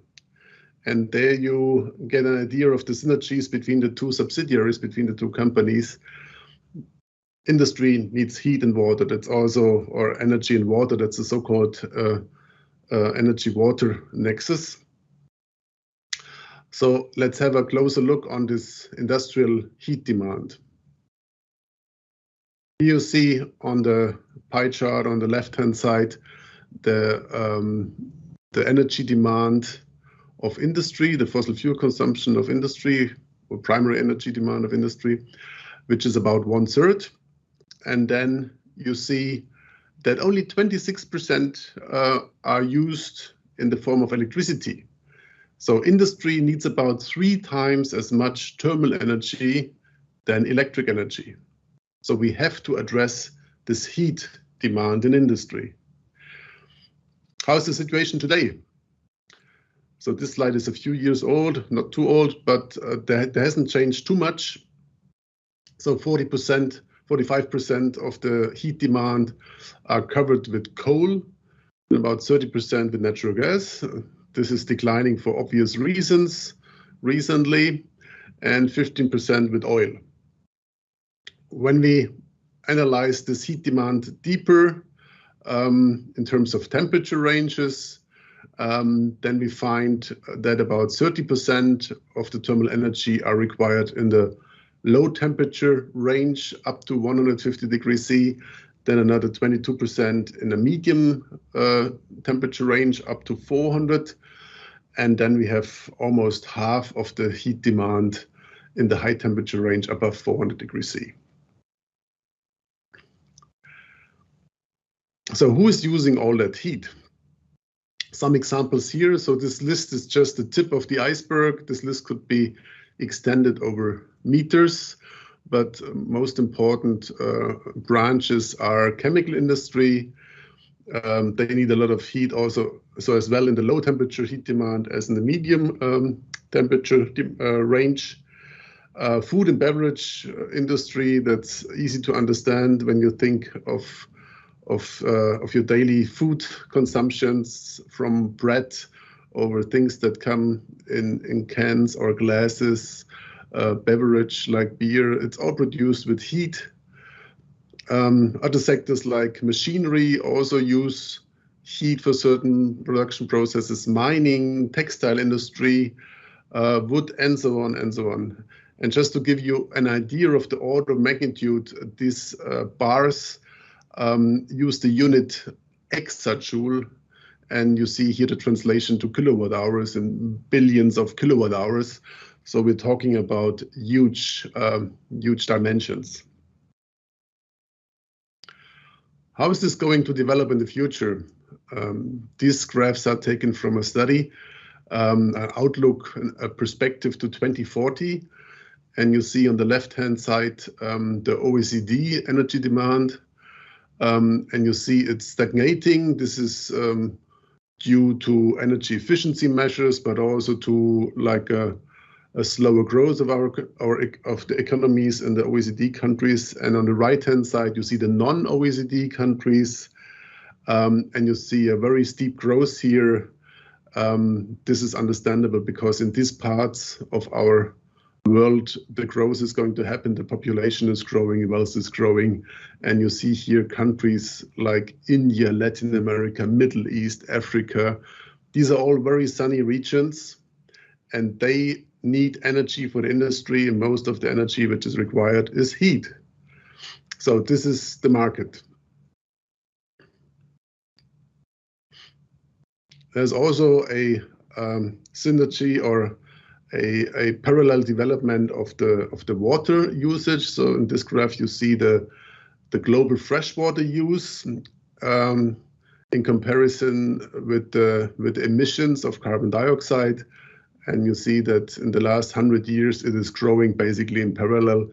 This is also easily understood, and it also shows that we have to tackle both problems: energy or reduction of emissions and water. I mean, there is a lot of water on our planet, but we do need clean water for human consumption and also for industry. And we have to make sure that resources are not basically dumped in the wastewater streams, but resources have to be recovered to protect the environment and to improve the material efficiency in industry. Let me give an overview of our technologies. As I said before, the flagship of industrial solar, our solar subsidiary, is this Fresnel collector, for which we currently get a very high demand, many requests due to this gas shortage caused by the war in Ukraine. Suddenly, this technology is economically viable. It's very attractive even with current gas prices. And we can reduce the gas consumption and the emissions with this technology for process heat and industry in a temperature range from, let's say, 140, 150 degrees C up to 400 degrees C, and in the megawatt range. But we do have a lot of complementary technologies around this system, so we can address more customers in different geographic regions with different demands. So of course we offer photovoltaic to generate electricity from solar radiation, solar thermal to generate lower temperatures like warm water, hot water systems, but also storages like electric storages or heat storages. Heat pumps are very interesting nowadays. They can also provide heat and cold to industry. The brute force approach is the conversion of electricity to heat with resistance heating. This can also be a solution under certain circumstances. Water treatment, of course, but also cooling. So very often industry needs heat and cold. And for cooling, you can use compression chillers or absorption chillers. And you can also use cold storages to reduce peaks. So this is the full overview of our portfolio. Here you can see the references in which countries both companies have already made projects, engineering projects, or realized systems. And you see we have been very active in the past. Yellow is industrial solar, blue is Solar Spring, and the hatched areas are countries where both companies have references. Some example of technologies that are not so commonly known. Many companies already have photovoltaic on the rooftop. The rooftop is already covered. No further area available. So here, for example, we can offer solar fences. These fences use so-called bifacial PV modules that generate electricity when they receive or absorb solar radiation from the front or the back side of the module. Another technology that is also important for industry with no further available rooftop area is PV carports. So there you get shading for your cars or trucks, protection from rain, and you at the same time you can generate electricity to charge your vehicles or to supply electricity to the factory. Now I'm coming back to our flagship technology, the Fresnel collector. So here you see the principle. It's a linear concentrating system. Those primary mirrors are uniaxially tracked. They are concentrating the solar radiation onto a so-called vacuum absorber tube. And in this tube, different types of heat transfer fluids can be circulated. Pressurized water, meaning water under pressure so that it does not evaporate, or steam, so we can partly evaporate the water in the absorber tube and provide steam. Or for higher temperatures, we can also use thermal oil. With thermal oil, we can reach temperatures of up to 400 degrees C. This absorber tube was designed for power plant applications, is very efficient at high temperature because it has very little heat losses. It's a modular solution.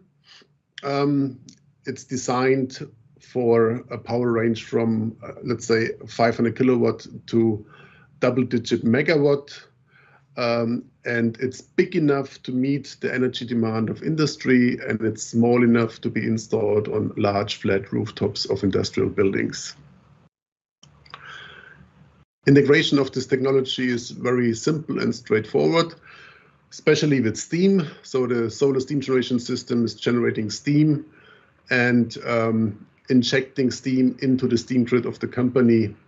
And basically, when the set pressure is maintained by the solar steam generation system, the fossil-fired boiler does not start firing, and fossil fuel and emissions are reduced.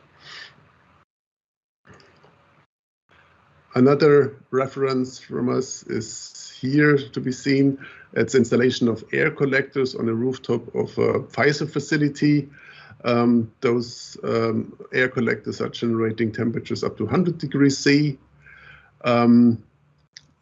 They have basically an integrated freezing protection and also overheating protection, because with air as heat transfer fluid, there is no problem with freezing or overheating. They have very high efficiency, very low latency. So that's a very interesting system for hot air applications. And last but not least, another example of technologies engineered by our company Industrial Solar are heat pumps. Heat pumps are currently being developed for higher and higher temperatures for industrial applications. In the private sector for space heating, they already have a rather large market share. And there are now new heat pumps available that can generate higher temperatures up to 160 degrees C, eventually even more in the near future. And this is, of course, one important technology to cover the heat demand in industry. Now let me show you a couple of slides from our other subsidiary, Solar Spring. Their core technology is membrane distillation. You all know this if you have an outdoor jacket with a membrane. It could be Sympatex or Gore-Tex. So basically the hot feed solution evaporates through the membrane and then condensates on a condensation surface. What are the advantages of this technology? It's a very durable technology, very easily operated. It can easily be scaled, and it can be used for many, many applications.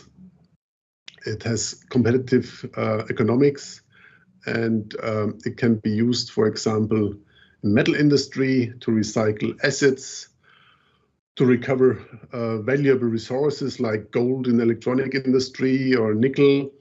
It can also be used for brine treatment. So a lot of industrial wastewater streams are contaminated with salt. So it's possible to extract salt from those wastewater streams. Another interesting application is ammonia removal from wastewater treatment systems. Ammonia is also a kind of a new fuel in the future, together with hydrogen. So with membrane distillation, ammonia can be removed from water that leaves wastewater treatment systems, and this ammonia can be used as fuel, and it prevents that ammonia acts as a fertilizer and causes plants in the water to grow.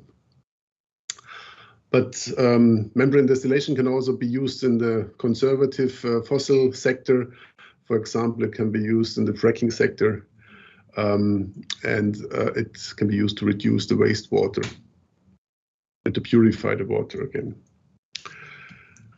So let me come to our current issue of units. We're currently carrying out a rights issue of units with a volume of around 23 million SEK. Each unit consists of 1 new share and 1 warrant. The subscription price is about 1.5 SEK per unit, corresponding to 1.5 SEK per share. The warrants are issued free of charge, and we have received underwriting commitments of about 65% of the rights issue. So for further detail, please see the memorandum on our website. So why are we an interesting case? Why should you invest in us and support us? We are addressing a global market with a tremendous growth, not only a growth potential, but really a real growth. We have a very strong order intake. Like in last months, we had an order intake of around €1 million. We're having a huge demand of green tech solutions currently due to the climate crisis. And also the war in Ukraine is, of course, accelerating the replacement of fossil fuel. There are many new regulations and guidelines on the way, of which our company will benefit. So commercial buildings have to have renewable energy systems, and we can provide systems tailor-made, and we are well positioned, and we offer good solutions for customers that want to become green and reduce their emissions. Thank you so much for listening, and now I'm looking forward to your questions. Thank you so much, Christian, and I'm with you, and I really think your time is now. So right now, like you mentioned, you're offering a shared issue with a subscription period that ends in just a few days, the 14th of October. Upon full subscription, you will bring in 23 million Swedish kronas before issuing costs. What is your plans for the issue proceeds? Yeah. The proceeds will be mainly or primarily be used to finance the growth of the subsidiaries and as working capital for new customer projects. But also we have quite some public funded R&D projects that we have to co-finance, and there are also new collaborations on the way. And additionally, we're going to invest in joint ventures and target markets, as well as in related complementary technologies to broaden the offering of the company and to broaden the product portfolio. We also expect that a stronger financial position combined with an increased market demand will have a positive impact on discussions and negotiations with current and potential customers. Okay, thank you. And you gave us a hint on why Clean Industry Solution is a good investment. But according to you, what are the main reasons? I mean, as you said, when not now, when then? I mean, we're working since many years. Our solutions had a tough time, or we had a tough time when fossil fuel was inexpensive. And now it's changing, it's rapidly changing. Suddenly fossil fuel is very expensive. And basically everybody is now aware that climate change is real, that it's happening, that we have to act. And we are here, we are well trained, we have a very good know-how. There's a tremendous growth currently. We're being bombarded with requests every day. We have an experienced team. We have a strong order intake. And yeah, basically, yes. So this is the time. We are offering the right technologies, and it's a huge, a huge problem to be solved. Industry is one of the biggest polluters, causing 1/3 of the emissions, and we have to act. And we would like to do this, and we hope that we get enough financial support to work on this huge task. All right, so finally, if we were to look 5 years ahead into the future, what is the status of Clean Industry Solution by then? Yeah, good question. I mean, I could imagine that in 5 years we have acquired further companies, have further subsidiaries with complementary technologies that create synergies and add value to our current structure. technologies might range from hydrogen or synthetic fuels to storages for electric and thermal energy. I also imagine that we will team up with companies all over the world that are nowadays still selling fossil-fired systems. So they are representing the old world, and we are representing the new world, a new era. And I think it's a good approach to bring their market access together with our new technology. And I think it's a win-win situation for the companies that are now selling fossil-fired boilers, if they help us to bring our solutions into the market. And I would imagine that we build a global network of distribution and service partners and grow the company rather swiftly. Clean Industry Solution CEO Christian Saller, thank you very much for your presentation. Thank you, Mattias. Tack för det, och då är det dags att gå vidare i Aktieportföljen live.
Så där ja, då är vi tillbaka här i studion och nästa bolag som ska presentera och den här gången på länk är LL Lucky Games. And I'm gonna switch to English because the CEO is from Canada. Welcome, Julian. Thanks for having me. CCO, actually. Oh, sorry about that. No worries. I'm replacing the CEO for this particular presentation. He unfortunately got stuck in another meeting. So I'm going to hand over to you and you can do your presentation now. And then once I come back, I'm going to ask you a couple of questions. Perfect. Thank you. Yeah, thanks again for having me. My name is Julian Borge-Bartha. I'm the Chief Commercial Officer for Lady Luck Games. We're a company that formed 3 years ago, primarily producing slot games and casual casino games for the global gaming market. What I mean by gaming is real money gambling games across the world. So as I just said, I am replacing our fantastic CEO, Mads Jorgensen, who was meant to do this presentation. So you're going to have to deal with me instead. Just going to move through the presentation. I'll just comment on each slide. This is not my presentation, so I'm going to do my utmost to support it as much as I can. So over the past 12 months, we've accomplished quite a bit. There's been a restructuring of the company in terms of personnel and the way that we produce games. This has had a massively positive impact on our roadmap going forward with the types of games we produce and how we distribute them. My primary role within the organization is to solidify routes to market by aggregators and direct integrations to operators all across the globe in conjunction with the licenses that we obtain. And I'll talk more about that further down the line. Earlier this year, I'll cover it further in the presentation, but some brief highlights. We acquired our second company, which is Real Energy Games. They produced almost 40 games within the industry, and they've been around for a number of years.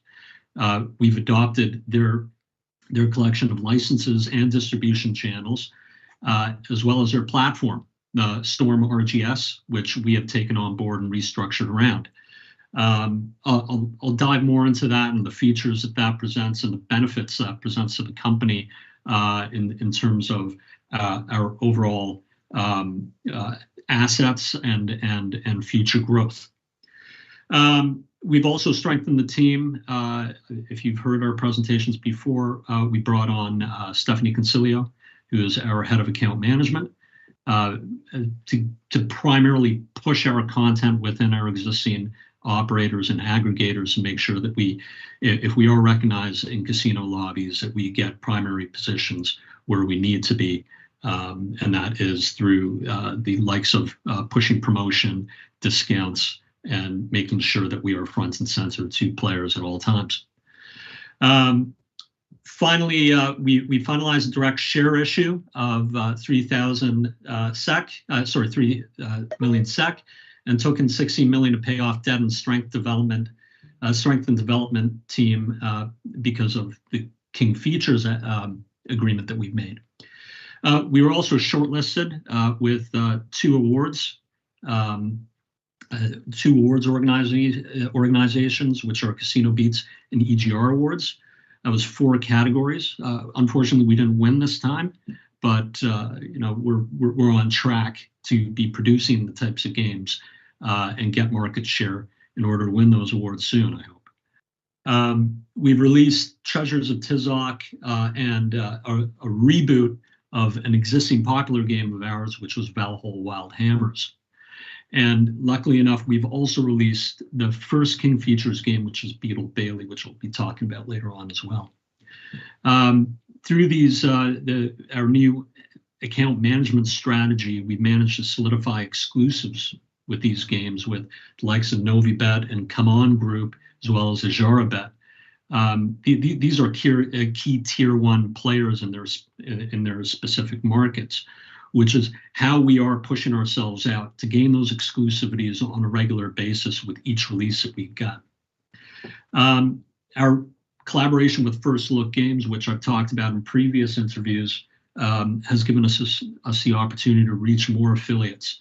So we're seeing more press releases, more affiliate coverage with affiliates that are tied to millions of players worldwide. So the exposure that we're getting is absolutely immense, and it's paying off already. In terms of the team that we employ here at Lady Luck Games, we have Mads Jorgensen, who is our CEO, and his co-founder, Rasmus Goldberg Kjær, who is our creative director. Rasmus joins us from a very lengthy career in the console industry. He produced the game Hitman, which is available on PlayStation, Xbox, as well as other platforms. And he's produced all those titles, including working on both hit movies that were produced on that brand. We're also lucky to have Vadim Fedorov, our Vice President of R&D, who has taken us to this point in the journey of Lady Luck in terms of the technology that we've employed and we built in-house. In-house being our own RGS, as well as the two that we've acquired through acquisition of the Spigo assets last year and Real Energy this year. I myself have joined the company from the compliance side of the industry, working with two of the largest labs in the gambling space, which is GLI and BMM. I've got an extensive career working in B2B and B2C, and built two brands out of that. Andres joins us from the operator side of the industry as our CFO, and we are lucky to have Calvin Kent, who's the ex-CEO of Real Energy, join us full-time as our CTO. Calvin brings his knowledge and experience within the industry, within the sector, as well as championing the Storm RGS, which I'll talk about later on. In terms of our board, I'm not going to go into detail about our board members, but I do want to talk about our chairman. Our chairman is Per Eriksson. He's the ex-CEO of Net Entertainment, which is one of the biggest slot providers within the industry, who were acquired by Evolution Gaming a couple of years ago. We're very lucky to have his support and his guidance where need be. So business is only as strong as its team. We're powered by people, and this is why our international team is built of iGaming professionals with strong knowledge and understanding of the industry. We currently have a diverse team of experienced individuals on board located in Denmark, Sweden, Latvia, Malta, and I myself am based in the United Kingdom with two of our other team, which is Calvin Kent and Harsharan Kent Gill, who is our production manager for games production. In a nutshell, we develop casino games. We've got 80 plus games in the portfolio with 22 market certifications. Experienced team behind it. We're all data driven. We look at the numbers to find out what we're going to produce next. There are all trials and tribulations in regards to what game comes out, what game is popular. We work quite hard in that respect. We are a mobile first company. You'll find that the majority of players, 80 to 90%, will play on their mobile phone in portrait mode. And that is where we're pushing our content in the future to make sure that all of our content is optimized or developed from the ground up to be ready for those 80 to 90% of those players. In terms of the portfolios, we've got 31 slot games from the Lady Luck portfolio. They have all evolved over the 3 years that we've been producing games. And right now, our latest games contain feature sets that are quite extensive in regards to buy-in bonuses for the bonus rounds, free spins, gamble features. All of our games take advantage of as much of what players are looking for as we can throw at them. And we're constantly doing research to see exactly what our customers are after and develop and adapt our games as we go along. And you will see from the Valhalla Wild Hammers reboot, we've taken all the great stuff we put in the original Valhalla, Hall of the Slain, and we've adapted that and made it even better for the next, for the next version. And we're going to be doing that a lot. In Mr. Alchemister, which you'll see at the bottom right of the page, we're about to release our next title, Astro Anna, which is based on the same slot mechanic, which is using spinning pipes to connect to a bonus or a win. So we're, again, using our data, using our research, and really building great games. When we acquired Spigo's assets last year, we brought on board 11 casual casino games. These casual casino games play very, very well in certain markets. Specifically in the Nordics, they're doing incredibly well. And we are signing some more deals that are really focused at the tier 1 level of operators, whether that's a national lottery or a tier 1 casino, where they're taking full advantage of the appeal of these types of games to transition regular players that see these games as something that they want to play for fun and as a casual, long play game into something that they might want to play a more professional slot in the future. It's something that operators are after, and it's something that they're proactively calling us for these types of games now. Real Energy brought us 40 games. We're about to release 2 more games in the near future, which was part of their original roadmap, which we've taken on board and we will be releasing soon. Ice Kingdom being one of those titles that will be released in December. We're really excited about this game, and it does fit in with the roadmap that we're going forward. It's the right type of game for the right season. So we don't only build games for ourselves, we build games for other people. We built some bespoke games for Downspill, which has been we've been a favored partner of theirs for a number of years. Villa Vendetta and Fiskekuteren, and I really apologize about my pronunciation, have been highly successful on Tivoli Casino. And we just released Kolinahaven earlier this year, and the numbers seem very, very promising. So we're seeing Downspill players really giving great feedback on these types of games. So our products are unique. As I've said, we produce unique mechanics like the pipe mechanics. We've got rooftop fights, which is something nobody's ever seen before. Madame Clues is another one. It's literally a 1 symbol game, 1 row, 1 column.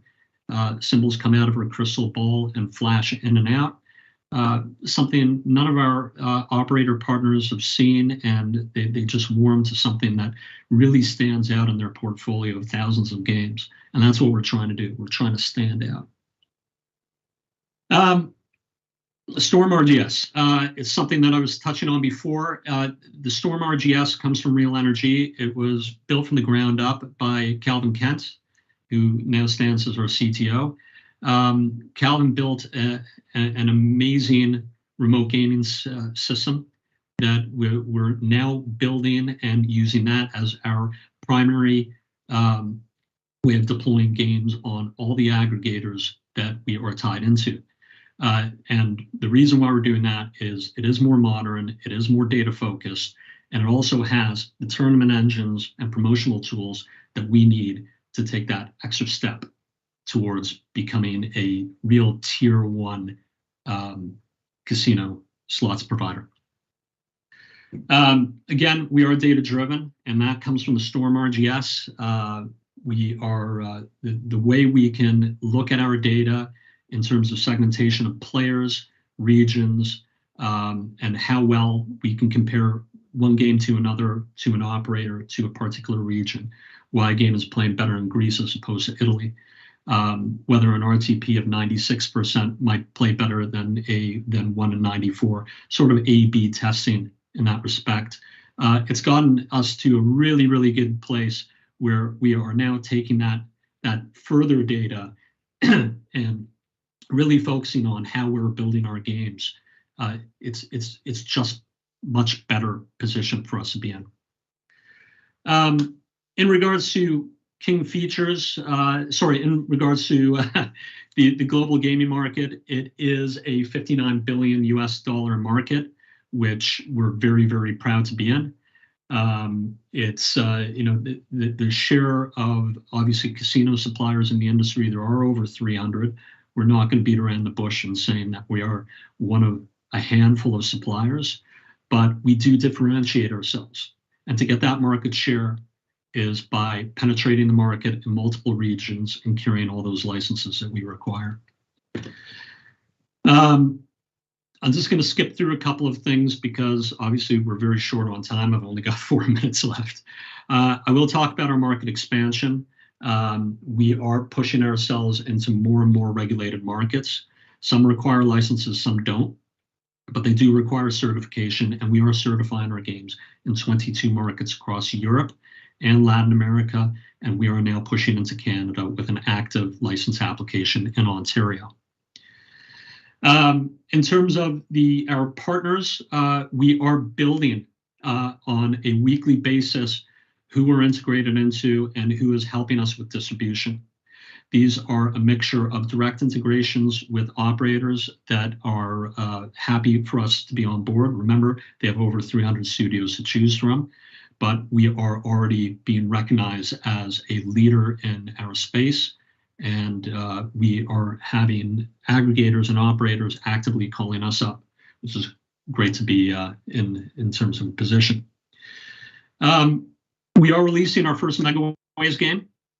Megaways is a mechanic that's been popular across the globe for a number of years. We are on the tail end of that, but there is still a primary position for Megaways games on a lot of different operators with their own tab, meaning we're competing in a lobby of dozens of games instead of thousands. And Spinjoy Society Megaways is going to be our first release. I'm going to skip between a few things in terms of our NASDAQ listing. I'm doing this presentation, you already know about that. Real Energy acquisition I've discussed already. Just going to go through. Yes, we do have a partnership with CYGPTE, which was recently signed last week. This is a Philippines-based company that is going to assist us with distribution in that particular market, which gives us also an opportunity to get into the multi-million dollar land-based side of the Philippines market. So there's a lot of opportunity there, and to have them on board with us is a phenomenal opportunity for us.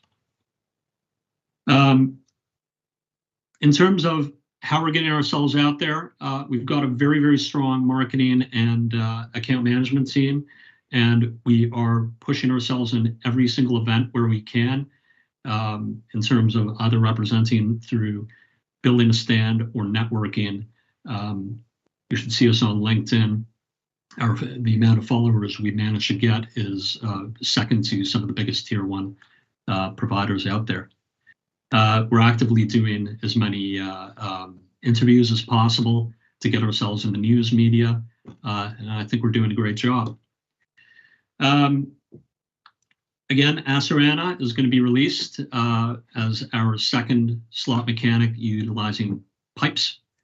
Spinjoy Megaways is out there, and we're going to be releasing Popeye in January of next year, which is our second King's Features title, which we're really, really proud of. King Features has already seen the initial game, and they're super excited to have this relationship and see where we're going from Beetle Bailey to the second title of Popeye. And I guess that's it for me. I think I'm bang on time. I'm ready for your questions. Oh, thank you very much, Julian. You're exactly right. You're right on time. And I was listening to your presentation, and I wanted to know a little bit more about how you differentiate yourself from other competitors. Yeah, it's it's a difficult one with over 300 different game providers in the industry. That's a very loose number because there's a lot of them that are being acquired, merged, gone out of business.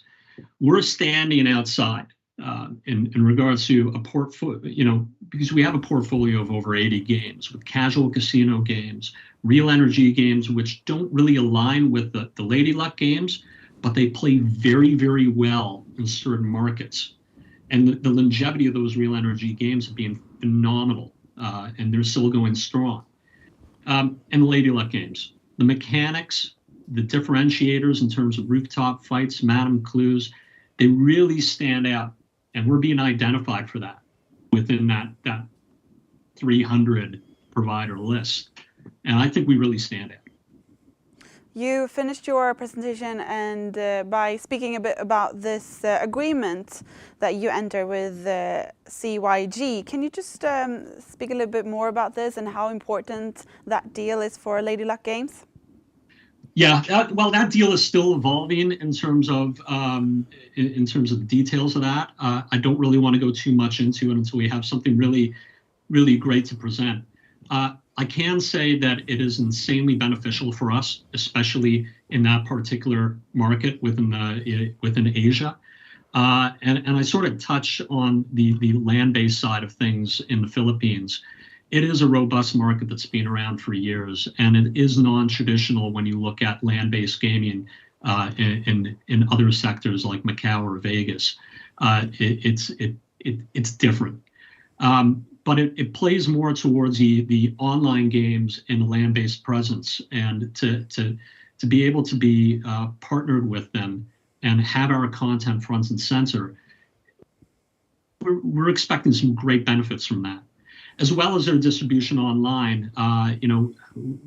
We're really excited, but I don't want to talk too much about it. No, I understand. Yeah. Well, you did mention that you guys are pushing into Canada. Can you say something more about this?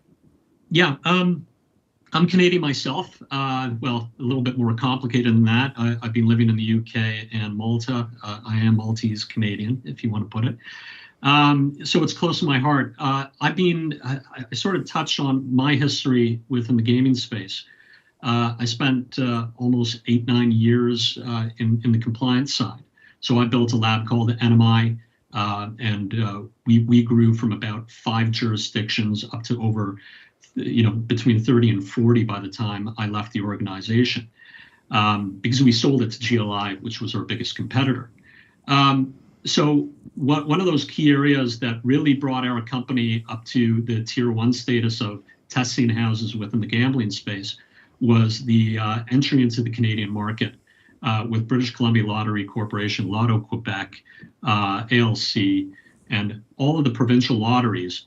Ontario wasn't around, but it was always talked about. So I have a lot of great connections within the Canadian Gaming Association, Mr. Paul Burns, Tom Mungham from the AGCO in Toronto.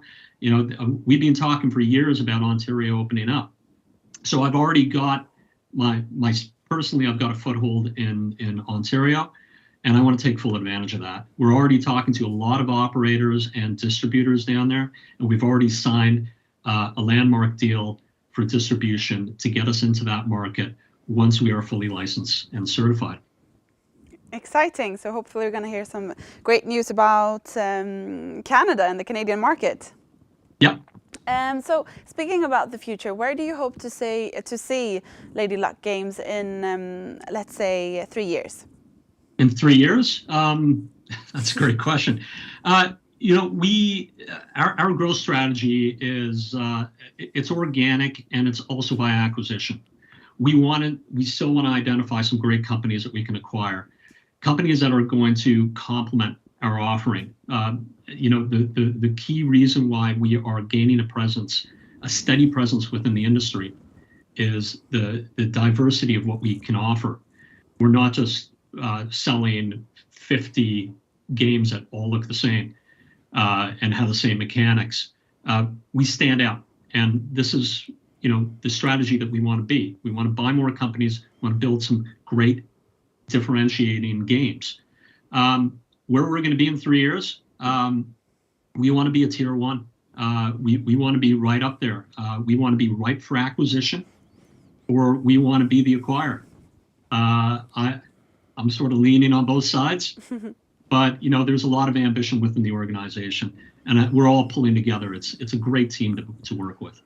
I noticed that your team is made up of, as it looks like, mostly men. Is it difficult finding women who want to work in this industry?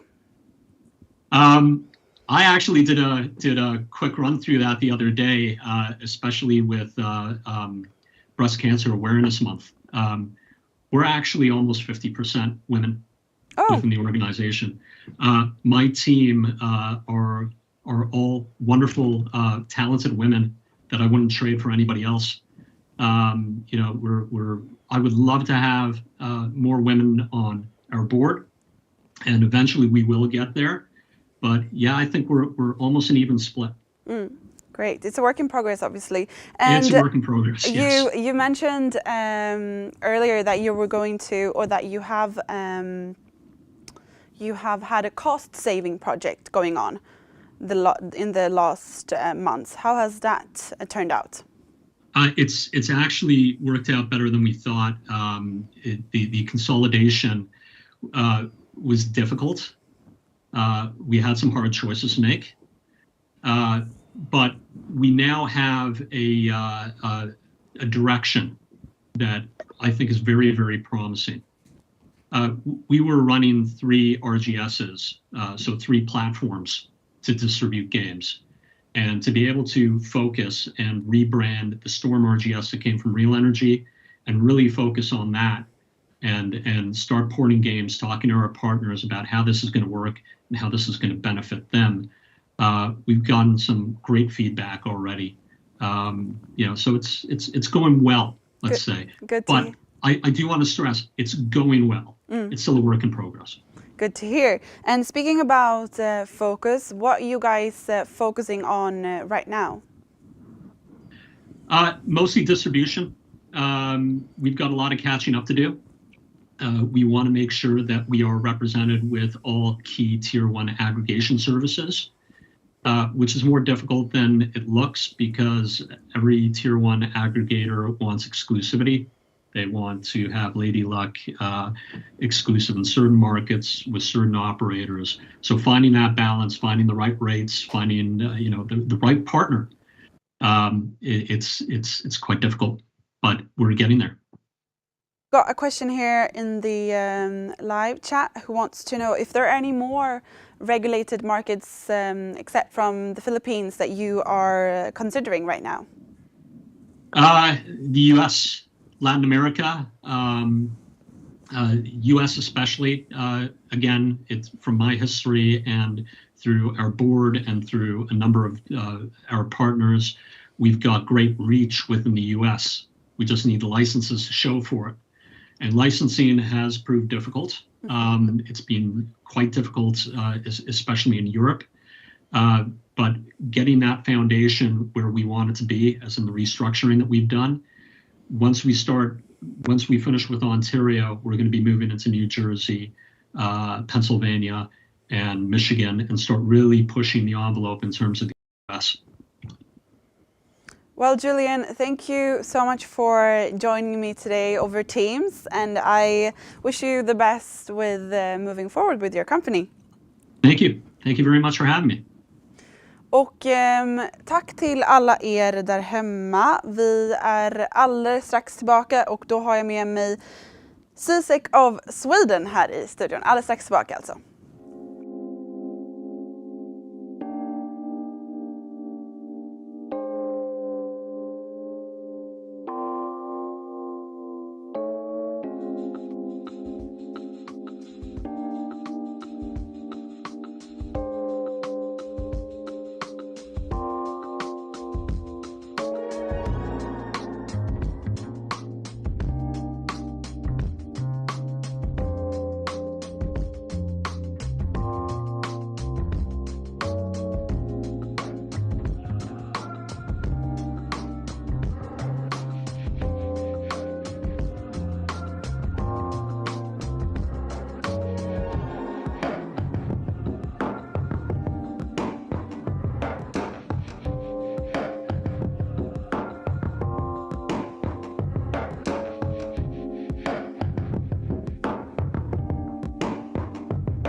Så där ja, då är vi tillbaka i studion och med mig här i studion har jag Magnus Gillborn. Varmt välkommen hit! Tack så mycket, säger jag med en röst som är lite förkyld idag, men jag har pratat igång mig nu så jag ska förhoppningsvis låta lite trevligare. Ja, och då ska jag inte stå för nära heller. Nej, det är bra, men jag har tagit en test så det är absolut inte något sådant. Ja, vad skönt. Men den kan bryta någon gång emellanåt och då då får vi leva med det. Exakt, och du har ditt glas vatten där, så om det händer absolut. så är det bara att ta en klunk. Absolut. Och du är ju som sagt då vd på Zeces of Sweden och du ska få köra din presentation och sen kommer jag tillbaka och ställa lite frågor. Trevligt, tack så mycket. Precis så är det. Jag heter Magnus Gillborn och jag är vd för Zeces of Sweden. Och vi är ett SaaS-bolag. Vi är noterat på NGM Nordic SME. Och vi jobbar i en sektor som heter PropTech eller som kallas för PropTech. När det gäller PropTech så finns det ju, det betyder ju lite enkelt, kraftfullt förenklat kan vi säga att det är ju digitalisering utav fastigheter på endera sättet. Och den sektorn som vi arbetar med, det är ju det som har med inpassering att göra. Det vill säga access, det är porttelefoni, det är dörrar, garageportar och sånt som skapar en inpassering och ett flöde i en fastighet. Vi har byggt en integrationsplattform. Den här är leverantörsoberoende, eller rätt sagt man kan säga att det är en öppen integrationsplattform. Den är molnbaserad och det betyder att vi kan integrera med olika former av digitala lås in till den här plattformen som vi sedan styr via en app. Det här kommer jag visa lite mer i detalj för att förklara hur systemen hänger ihop. Men det är genom det som vi säger att nycklarna flyttar in i mobilen. För att kunna göra det här, jag kan säga så här, våra målgrupp framförallt är ju flerbostadsfastigheter, det är kontor, det är coworking, kontor till exempel, den typen av miljöer där man behöver snabba enkla accesser eller har ett problem som man behöver lösa av någon anledning. Det ska jag också prata lite senare om i presentationen hur man faktiskt gör det. Men vi kan säga så här att lösa en inpassering i en villa med en app och ett digitalt lås, det är ganska enkelt att göra. I en flerbostadsfastighet så ställer det lite högre krav. För då har du inte bara en dörr utan du har 2 dörrar att passera och det finns lite utmaningar i det. Men vi brukar säga att digitalisering när det är inpassering i fastigheter, det startar i entrén. Till det här så har vi också kopplat ny tjänst, det är mobil porttelefoni. Och den innebär egentligen att man skannar en QR-kod, får upp en lista på vilka som bor i fastigheten och genom att ringa på där så upprättar man en förbindelse eller ett tal- och videosamtal mellan besökaren och besöksmottagaren. Och det ska jag också återkomma lite grann till. Det är många som tänker så här, ja men hur hänger det här egentligen ihop då? Och i all enkelhet så har vi gjort den skissen som ni ser framför er just nu. Eller bakom mig, beror på väljer att titta någonstans. Det finns ett mål där, det är en molnbaserad tjänst. Den är byggd på AWS, Amazon Web Services, som är en av världens största leverantörer av just molntjänster och hosting. Den här integrationsplattformen, i den, precis som jag sa, så kan vi integrera andra typer utav, eller nästan många olika typer utav digitala lås, så länge som de pratar med öppna API:er eller kommunicerar och har öppna API:er. Men vi har också det som det står MX på där, integration av Zeces egna digitala styrenhet. Och den ska jag också prata lite mer om och varför den finns. Den här integrationsplattformen, den styr vi och administrerar via en administrationsportal. Och till den så har vi också 2 typer av appar. En för mobilaccess och en för mobil porttelefoni. När vi pratar access så pratar vi uppkopplad access. Det betyder att vi pratar 4G och det gör bland annat våran modul som är en liten add-on kan vi säga som vi använder för att digitalisera entréportar i flerbostadsfastigheter.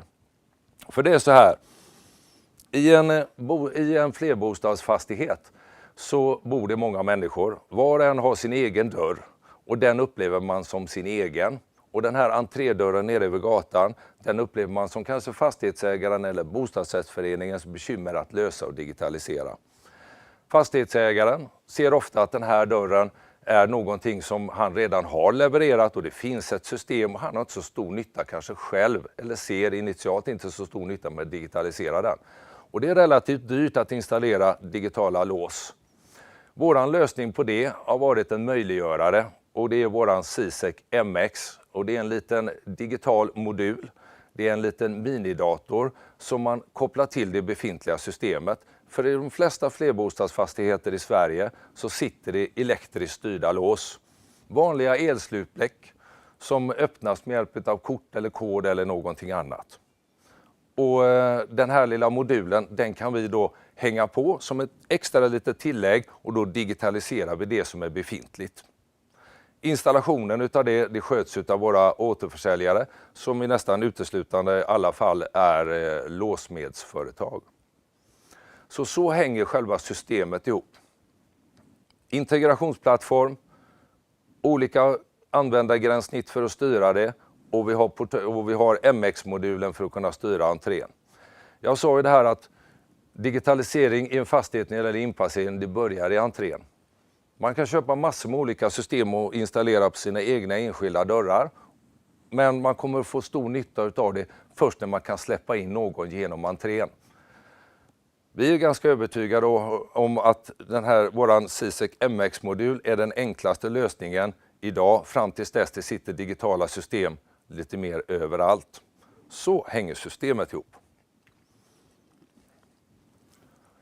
Med det sagt så har vi då våran administrationsportal och den är inte så mycket konstigare än någon annan.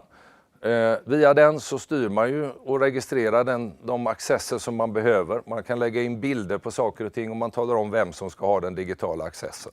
Det finns naturligtvis olika grader av användare i den här som man kan använda om man är ett större bostadsföretag eller om man är en bostadsrättsförening eller om man är ett kontor. Det som är gemensamt för alla administrationsportaler är ju att de ska vara enkla att hantera då. Bra.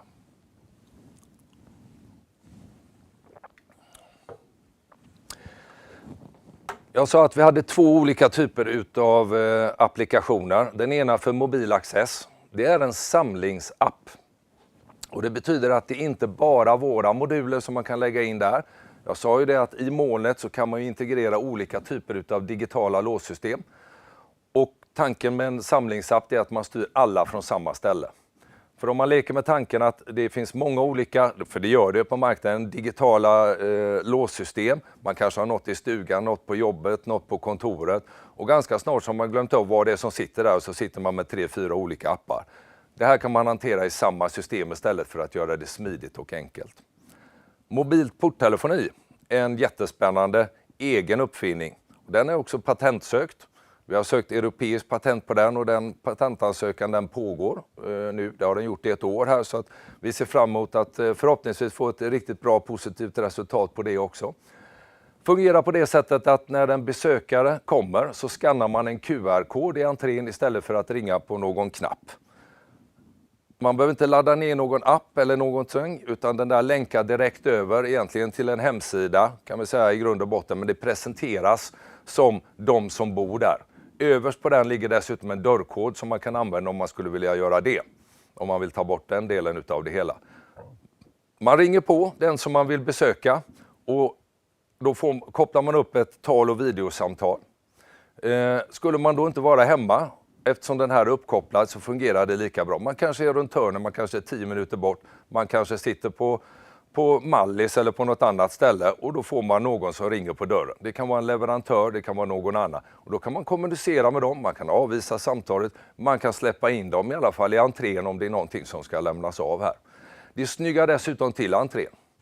De flesta tänker inte på det när man går in i en entré. Man sitter ganska mycket gamla, stora tekniska system som är dyra att underhålla och inte alltid särskilt snygga faktiskt.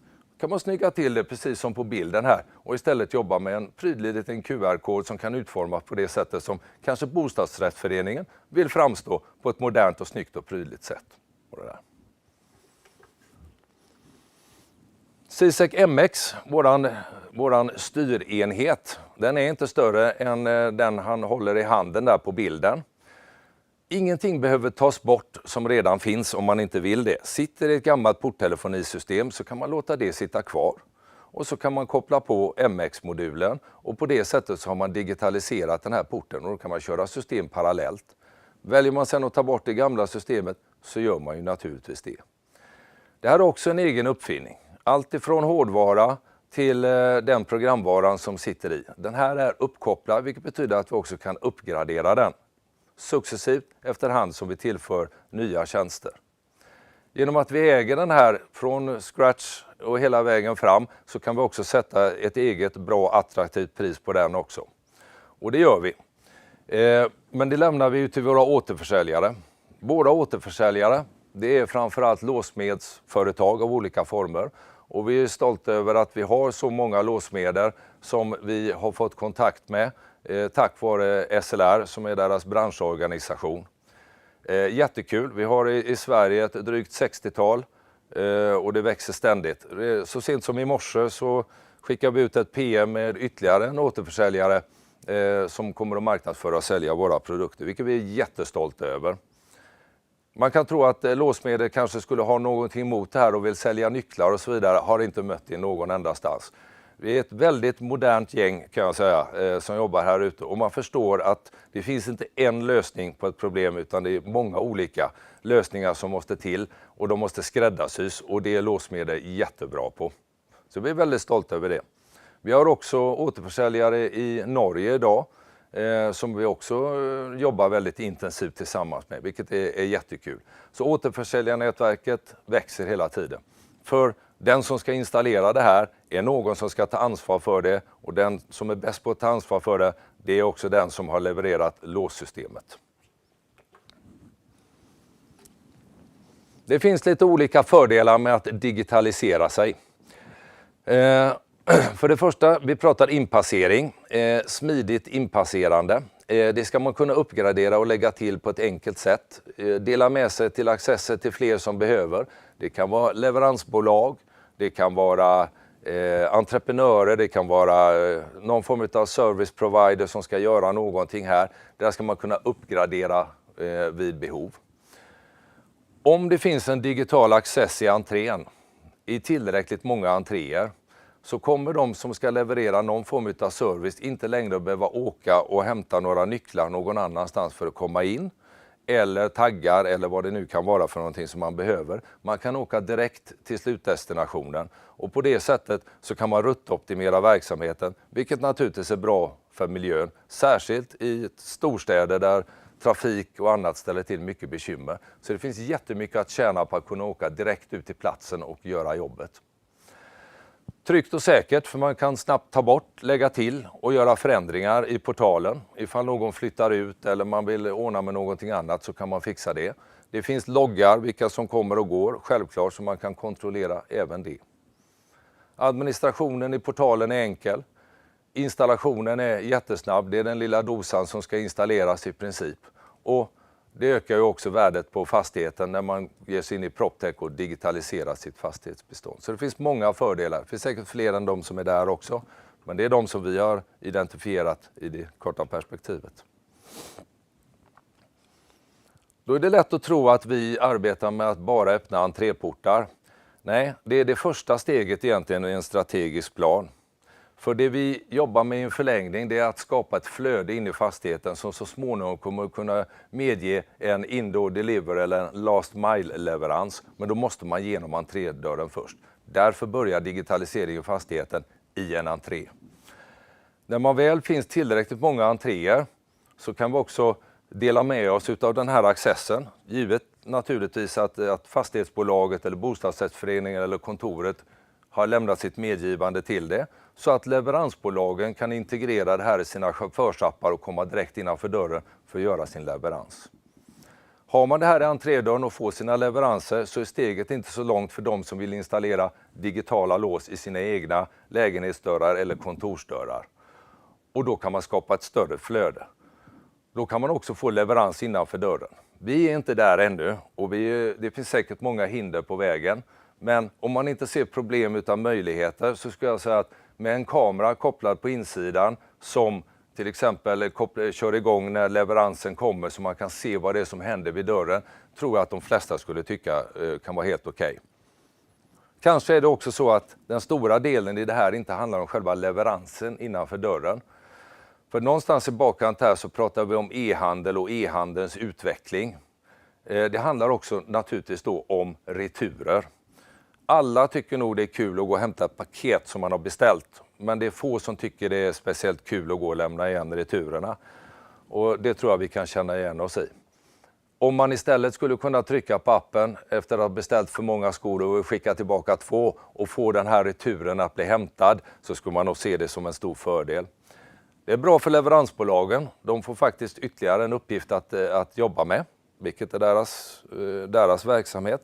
Det är också bra för e-handeln. Ju snabbare returerna kommer tillbaka, ju mindre lager kommer man behöva ha som ligger och snurrar här ute. Så ur det perspektivet så är det faktiskt också miljövänligt.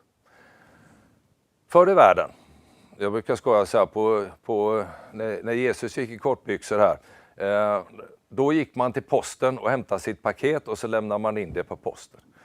Idag så har det flyttat ut så att idag finns det boxar runt omkring oss och nu måste man gå mellan olika affärer, men vi har åtminstone kommit närmare konsumenter. Men jag tror att de flesta skulle vilja ha, eller så att jag vet att de flesta skulle vilja ha en leverans antingen direkt utanför dörren eller kanske till och med direkt innanför dörren. Och för att göra det så måste man digitalisera på ett intelligent, smart och billigt sätt. Kostnadseffektivt, och det kan vi erbjuda. Leverans innanför dörren och returer från därifrån, det är bra. I en förlängning så kan man också se det som en marknadsplats där lokala entreprenörer som en tvättinrättning kan erbjuda kanske de som bor i kvarteret en hämtning och en leverans och en tvätt utav skjortor och stryk som hänger när man kommer tillbaka från jobbet och så vidare. Där är upp till fantasin, men grunden handlar fortfarande om samma. Börja i entrén, digitalisera fastigheterna, och det är otroligt beroendeframkallande att börja använda mobil porttelefoni och mobil access. För det vill man inte sluta med när man väl börjat, och då hittar marknaden snart sina olika möjligheter att anpassa sig till det där. Jag sa det att vi är ett SaaS-bolag och det betyder att vi jobbar med abonnemang. Vi är skalbara och det är viktigt för oss. Den tekniken vi använder fungerar lika bra i Sverige som i Norge, som i Europa och på många andra platser runt om i världen. Vi har öppnat dörrar och öppnar dörrar i Indien, vi gör det i Australien, och det går lika fort som det gör här hemma. Och det betyder att det finns fantastiska möjligheter där. Därför jobbar vi med återförsäljarnätverk. Därför vill vi också så fort som möjligt komma ut i Europa ännu mer än vad vi är idag. Vi är i Norge idag. Vi för diskussioner i framförallt Nederländerna. Där vi har några intressanta upplägg, och de har en demografi som är väldigt lik våran också. Men det är viktigt för oss att komma utanför Sveriges gränser och testa våra system. Och det gör vi, och det är vi väldigt nöjda med, och det vill vi fortsätta med.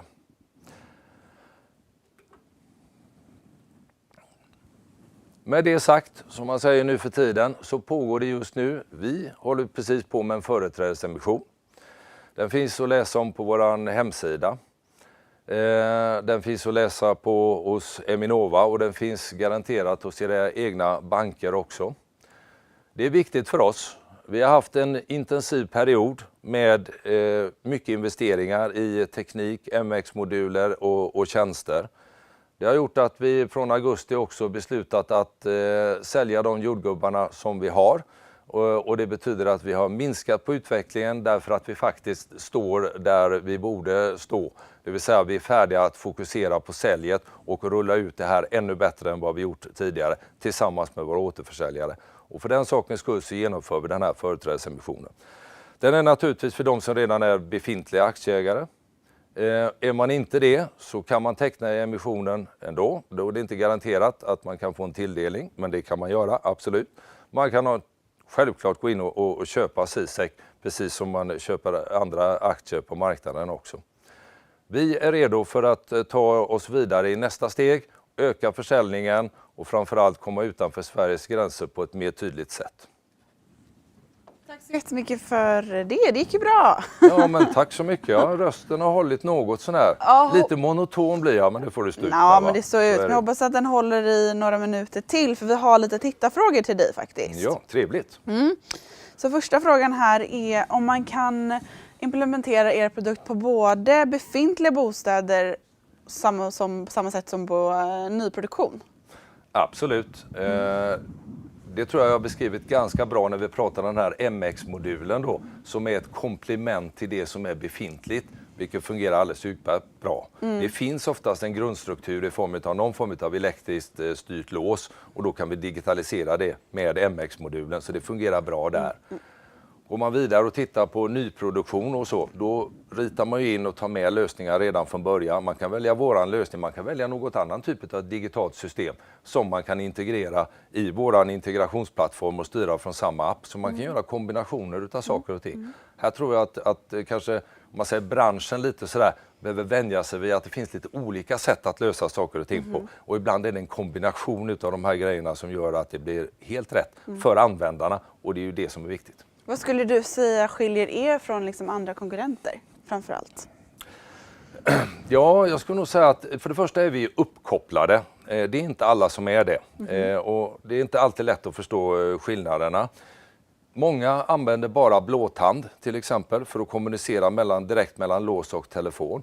Och det betyder att det kanske finns begränsade möjligheter att uppgradera den programvara och firmware som sitter i själva låset eller i systemen här ute. Men vi är totalt sett uppkopplade i det här. Vi jobbar också med blåtand, men det är för oss en backup-funktion. Vi kan också jobba med wifi. Allt det där har vi lagt till och vi kommer lägga till fler saker därför att vi kan prata med våra enheter och då kan vi tillföra tjänster. Det tycker jag är en viktig grej.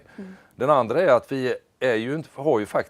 vi har en liten möjliggörare i form av den här digitala styrenheten MX. Men för mig är inte det liksom en produkt på det sättet. Vi är ett SaaS-bolag. Vi är inte lika kära i att sälja digitala låsenheter ute. Vi är ju tvärtom, vi är ganska öppna och säger vi vill gärna integrera med andra, men vi måste också lösa ett problem som kanske fastighetsägare och boende har och det har vi gjort med MXen. Men vi vill inte jobba så mycket mer med produkter där. Det är en möjliggörare just där då. Det tycker jag är skillnaden mot många av våra konkurrenter. Jag förstår. Och hur ser det ut med er försäljningsstrategi då? Hur ska ni gå tillväga har ni tänkt?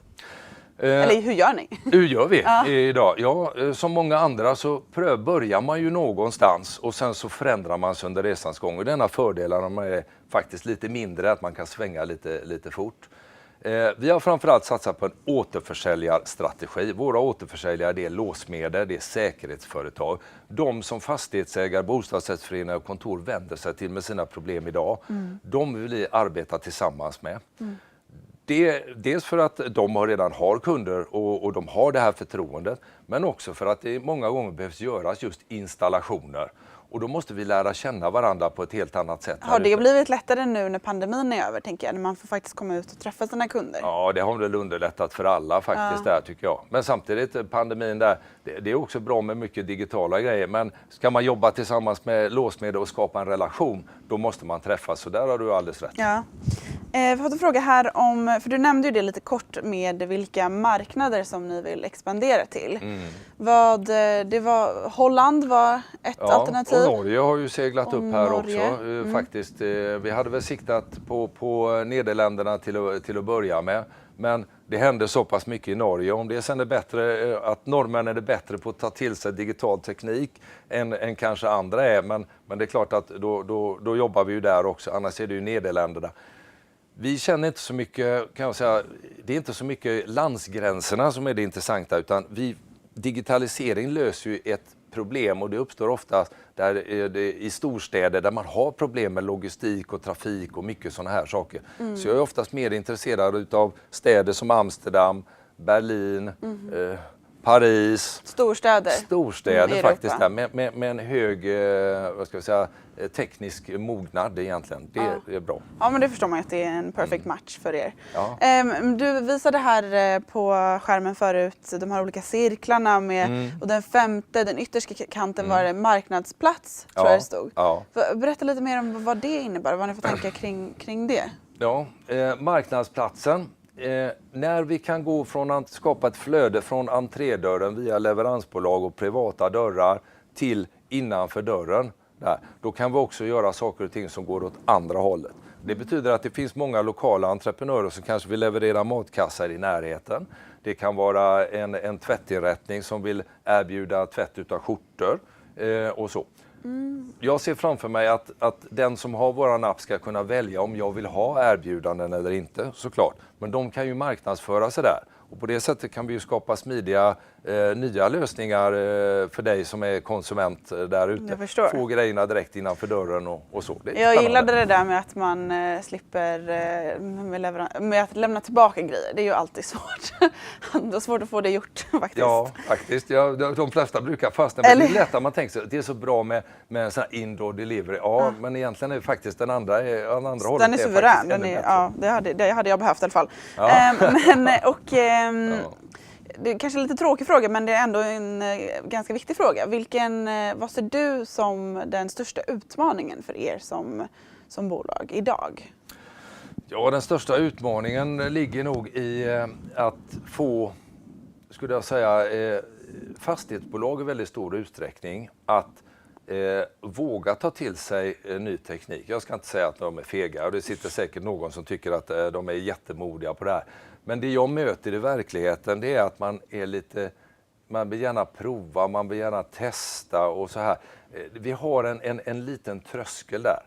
Låsmedel har inget problem med att ta till sig det här, de fattar det här direkt.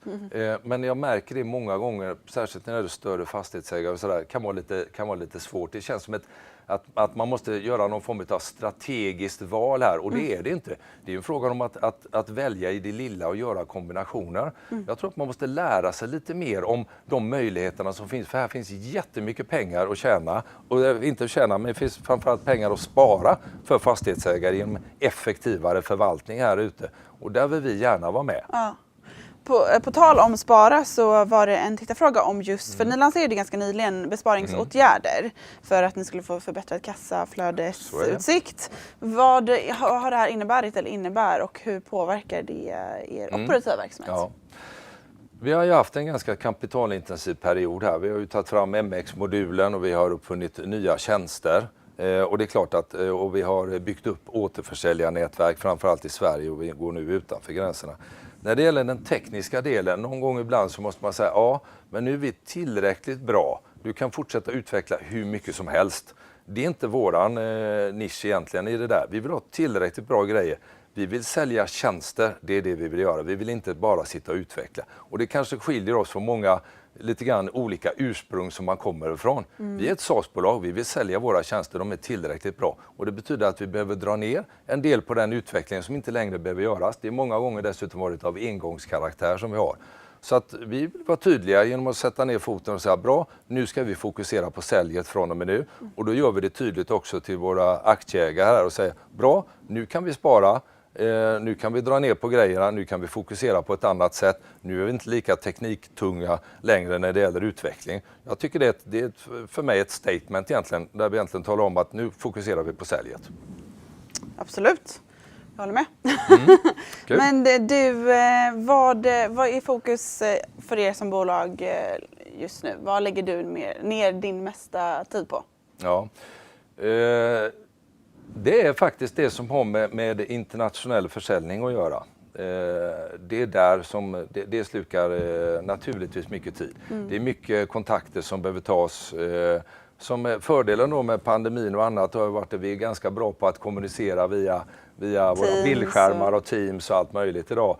Och det underlättar ju lite grann där, förbilligar. Förr så var man tvungen att resa en större utsträckning. Vi kan göra mer hemma. Men igen då, ska vi bygga relationer så måste vi faktiskt ut och träffas. Och det är lite enklare, eller hur? Så är det ju då. Ja. Så att jag ska säga den internationaliseringen och fortsatt bygga utav vårt återförsäljarnätverk i Sverige och Norge och i närområdet. Sälj. Försäljning. Det är fokus. Ja. Det låter bra det. Du Magnus, tack så jättemycket för att du kom hit. Nu har det blivit dags för mig att berätta för er tittare där hemma att nästa bolag som ska presentera är Neola Medical. Så vi är tillbaka här i studion om ungefär 5 minuter.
Varmt välkomna tillbaka ska ni vara till Aktieportföljen live. Och med mig här i studion nu har jag Hanna Sjöström. Varmt välkommen hit Hanna. Tack så mycket Kajsa. Du är ju vd på Neola Medical och vi har ju träffats många gånger förut och pratat. Och idag så kommer det gå till så att du ska få presentera.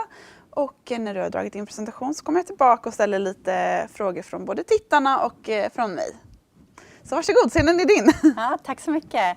Och hej alla som tittar där hemma. Jag heter Hanna Sjöström och jag är vd för Neola Medical. Och idag så vill jag berätta om hur vi med vår medicintekniska utrustning för lungövervakning ska uppgradera och revolutionera vården av de för tidigt födda barnen genom att övervaka deras lungor hela tiden och direkt upptäcka komplikationer.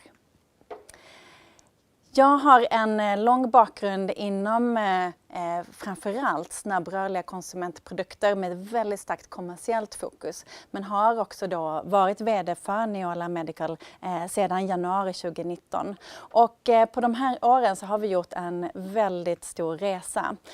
Där vi har tagit helt ny banbrytande forskning från Lunds universitet till att skapa ett bolag, Neola Medical, där vi nu är i slutfasen för vår utvecklingen av vår medicintekniska utrustning för lungövervakning, Neola, neonatal lung analyzer. Och med den här medicintekniken så har vi redan då sålt vårt första medicintekniska utrustning till ett universitetssjukhus på Irland där det i en forskningsversion står och genererar verklig data.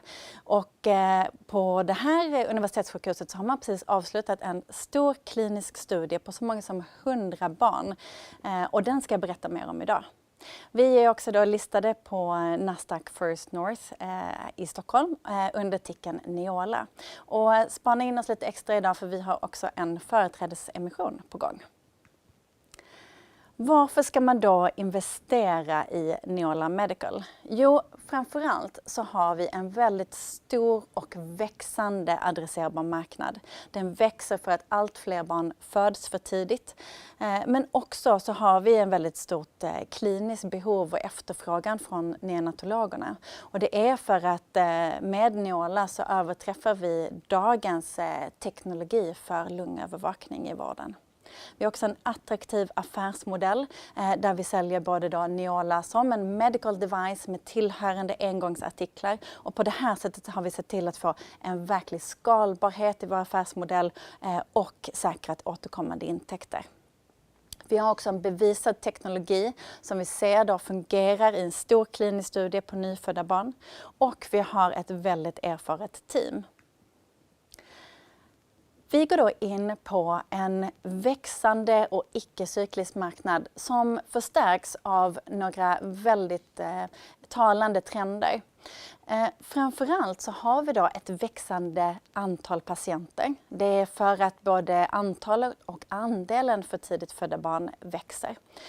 Och det gör att vi har allt fler barn nu som utvecklar lungsjukdom som till exempel RDS, Respiratory Distress Syndrome, som ni kanske känner igen också från covid-patienterna, väldigt svår andnödssyndrom som de här barnen lider av i stor utsträckning. Vi ser också att vi går in på en marknad där det är starka marginaler som jobbar i vår fördel, särskilt den amerikanska marknaden som är en av våra huvudmarknader. Vi går också in på en global marknad som estimeras att vara värd 2,5 miljard US-dollar i 2026. Och med, bara om vi räknar konservativt, så på 5 utvalda marknader så ser vi att Neola med tillhörande engångsprodukter skulle kunna ge nästan 600 miljoner euro årligen i total revenue. Och inte minst så det amerikanska läkemedelsverket har också satt till vissa initiativ för att främja mer medicinteknisk utrustning som ska komma till marknaden just för barn.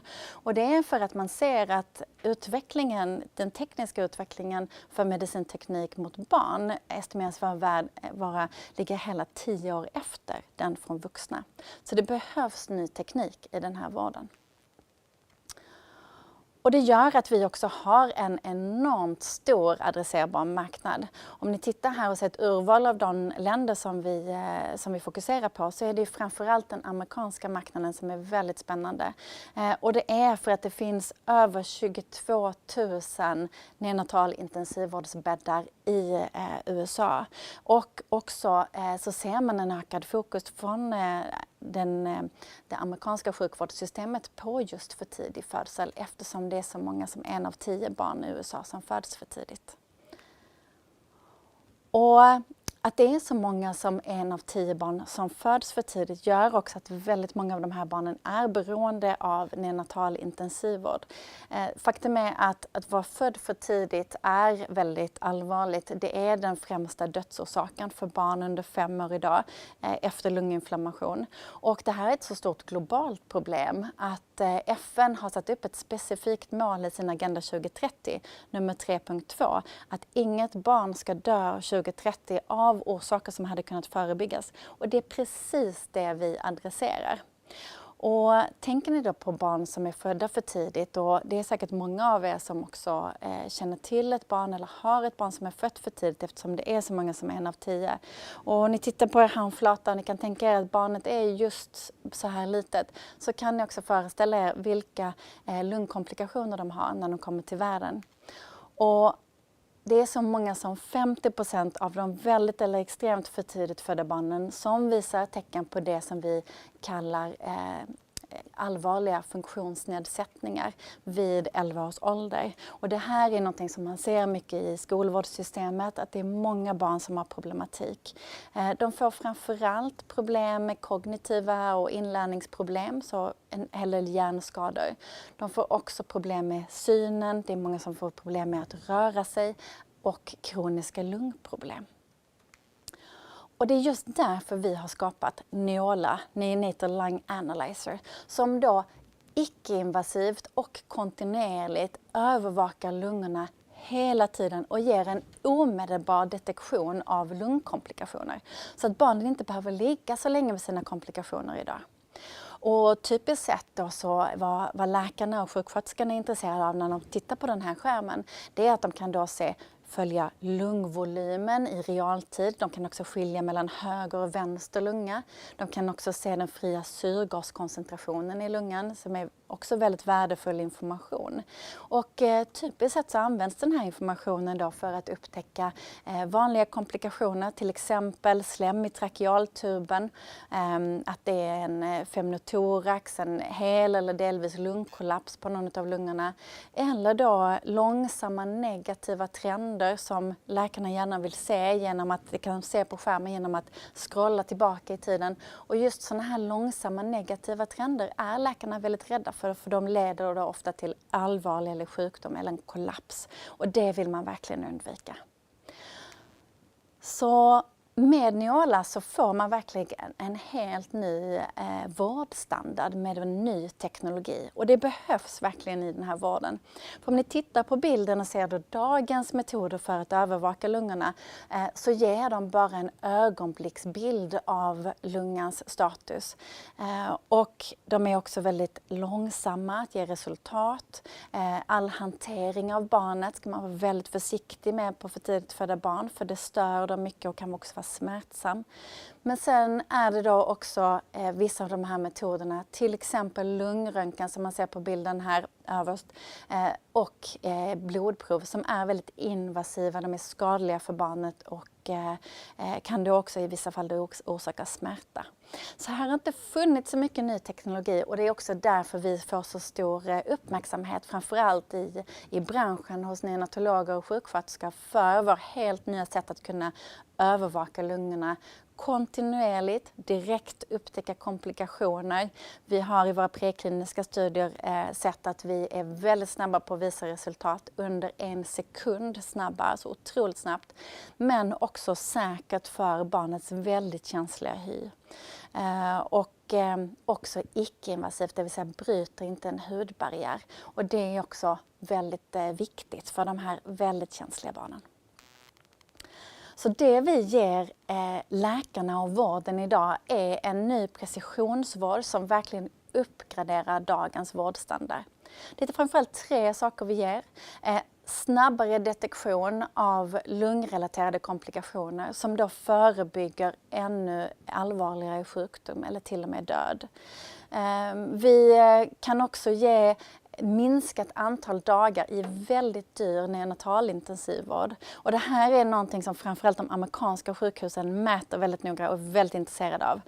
Och det är också för att i det amerikanska sjukvårdssystemet så får man en ersättning från sjukvårdssystemet, så kallad reimbursement, som är mycket högre för de första 2 dagarna i vård. Och det gör ju att man från sjukhusens sida har ett incitament att göra barnen friskare och investera också i ny teknik för att man då ska kunna göra barn friskare men också då skriva ut dem snabbare så att man kan öka omsättningen på patienterna i sjukhuset. Sen nummer 3, inte minst, det här ser vi också i marknadsundersökningar med amerikanska sjukhus, att just att kunna eventuellt då minska tiden för den visuella observationen av sjuksköterskan är någonting som sjukhusen verkligen tittar och uppskattar.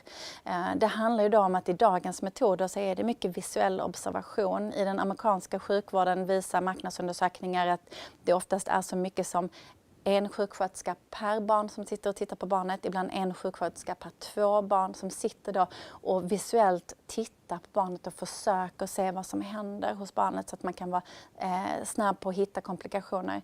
Men där ser vi då att med Neola så kan vi förhoppningsvis också då minska sköterskans tid så att hon kan lägga tid på annat. Men också då vara mycket, mycket snabbare. Och vi får också med oss Key Opinion Leaders tidigt och en av dem är professor Dempsey som leder en stor klinisk studie på Irland på nyfödda barn.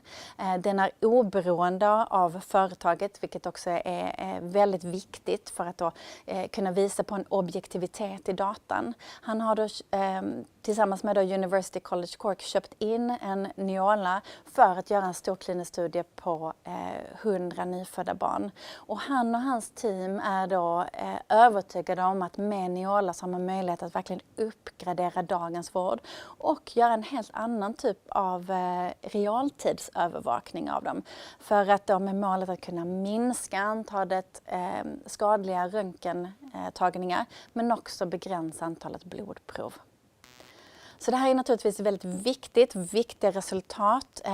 Studien initierade i slutet på förra året och avslutades här nu då med 100 nyfödda barn. Forskningsteamet har en väldigt hög acceptance rate för att vara med i undersökningen. Det är så många som 50% av de tillfrågade föräldrarna som också har sagt att ja, vi vill gärna att vårt barn ska delta i studien. Och det är också därför det har gått så snabbt. Och man kan se det som en indikation på att föräldrarna och sjukvårdspersonalen ser vilken nytta Neola verkligen kan göra i vården och vill vara med och bidra på den resan. Sen inte minst var det otroligt viktigt för bolaget och för forskningsgruppen att de här i början på sommaren, slutet av våren kunde presentera subgruppsdata från de första 50 av de 100 barnen vid en stor kongress i USA. Och de här resultaten från subgruppsdatan var mycket positiv.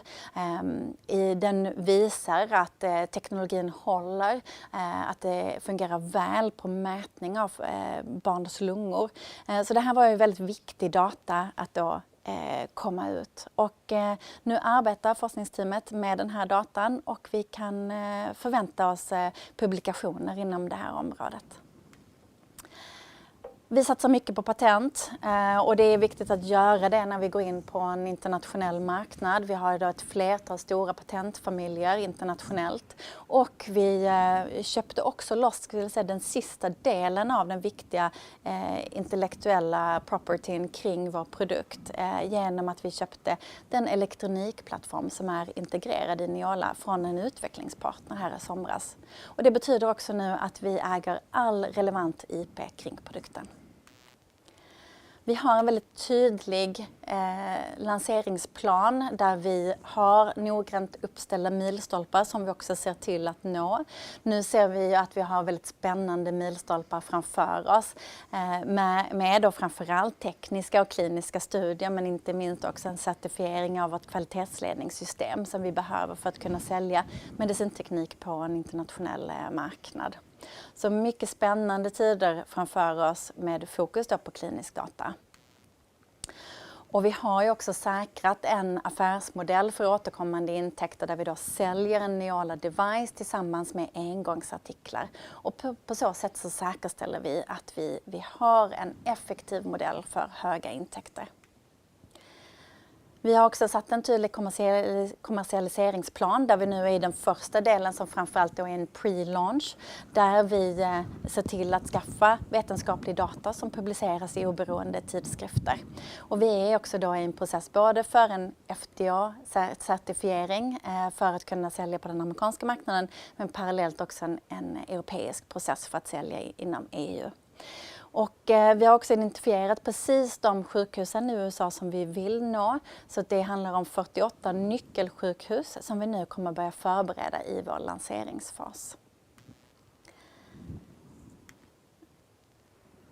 Tittar man också på då de investment highlights som vi har, så har vi då en väldigt stor och växande marknad. Vi har ett stort kliniskt behov som ni hör. Vi har också en väldigt attraktiv affärsmodell, en bevisad teknologi och ett väldigt erfaret team.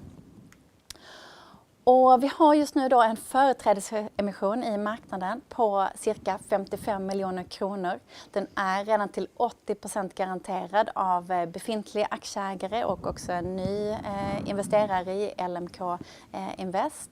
Och de här pengarna kommer vi framförallt att använda till tekniska och kliniska studier, men också för att förbereda vår kommersialisering och lansering i USA.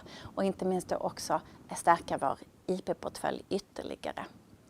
Så ni ser här, vi är mitt i teckningsperioden som slutar här den 18 oktober.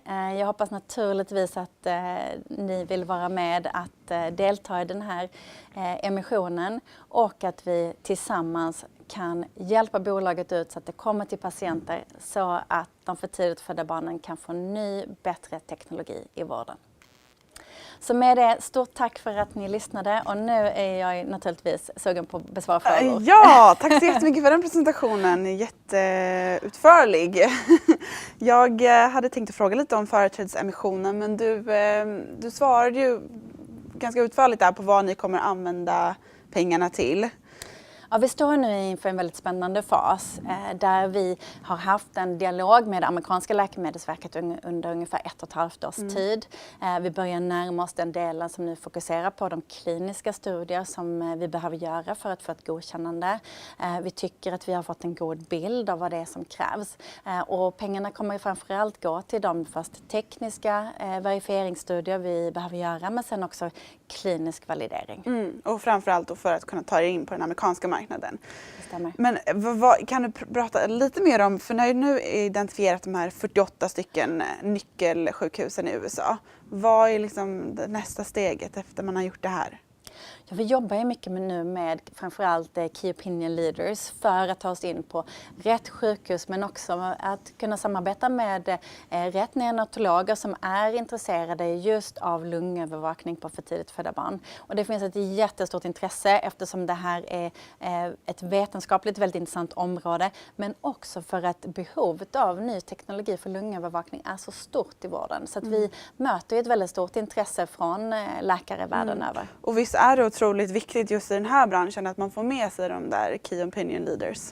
Men absolut, att göra forskning tillsammans med rätt Key Opinion Leaders, det är vår form av marknadsföring, och det är också så typiskt sett de första försäljningarna av systemen går till. Precis som vi lyckades få till här nu på Irland redan innan en CE-märkning, att kunna få till en pilotförsäljning och få in det i rätt Key Opinion Leaders som sedan också pratar om resultaten i då rätt sammanhang och med personer världen över. Och det var den här kliniska studien med 100 stycken nyfödda barn. Precis. Och där har ni ju presenterat positiva subresultat.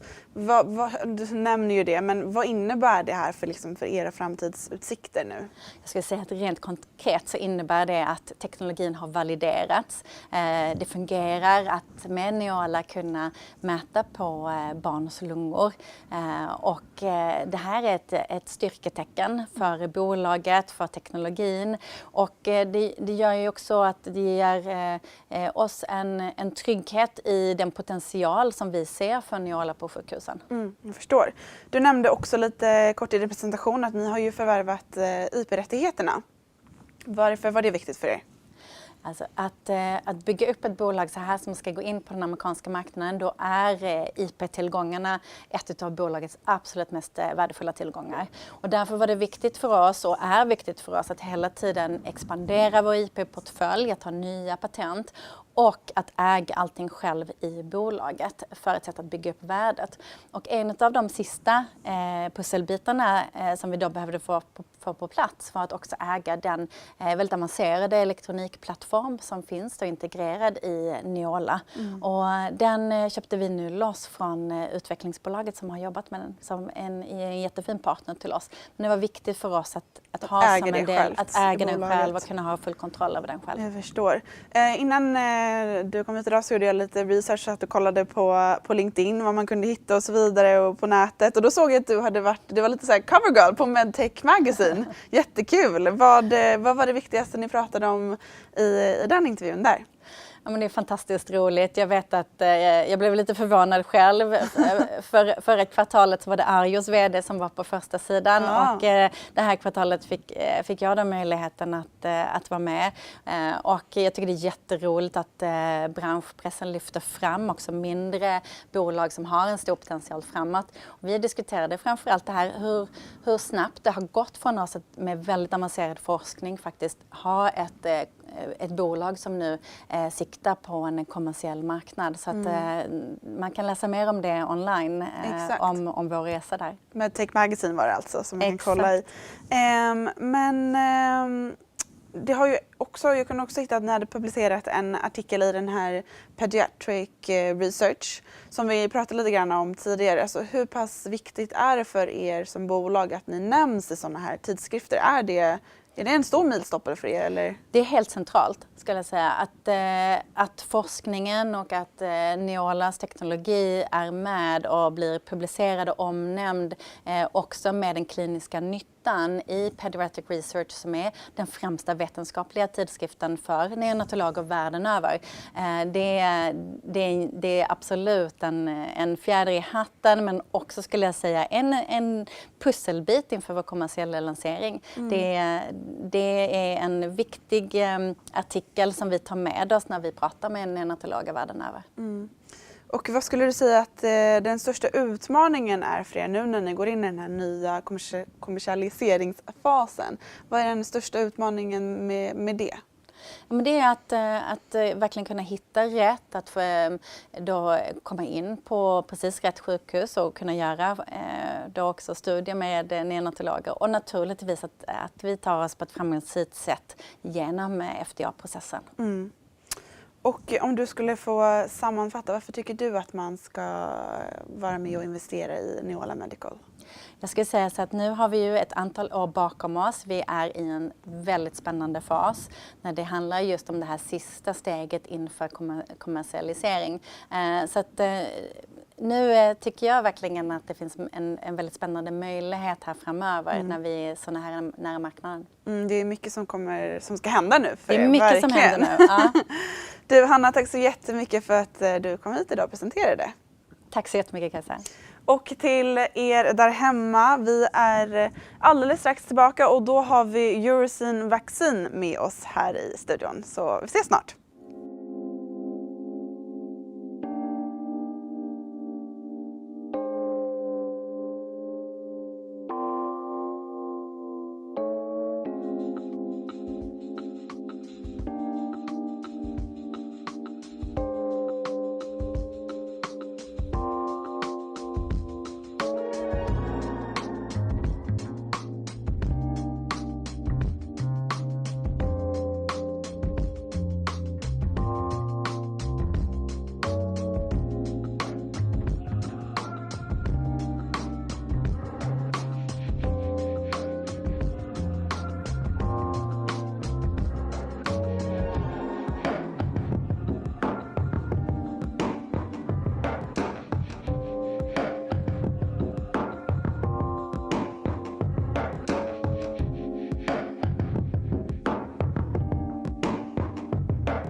Varmt välkomna tillbaka ska ni vara till Aktieportföljen live. Med mig i studion nu har jag Dr. Hans Arvidsson. Du är vd på Eurocine Vaccines. Varmt välkommen hit. Tack för det. Du ska få hålla din presentation och när du är klar med den så kommer jag tillbaka för att ställa lite spännande frågor. Det ser jag fram emot. Tack så du ha. Och välkomna allihopa till den här presentationen. Jag skulle vilja börja med att ställa en fråga till er. Har ni tänkt att sluta med sex? Nej, jag tänkte väl det. Det är nämligen den säkraste metoden att undvika sexuellt överförda sjukdomar.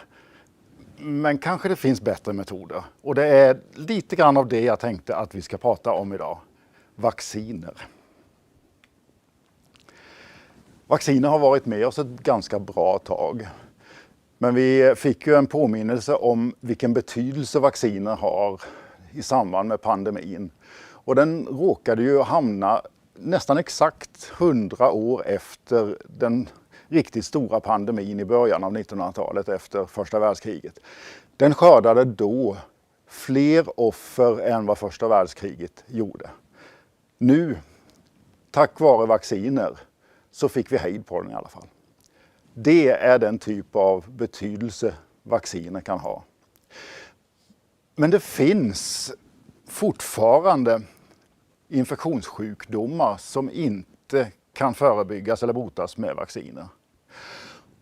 Och det är här Eurocine Vaccines har sin plats i tillvaron.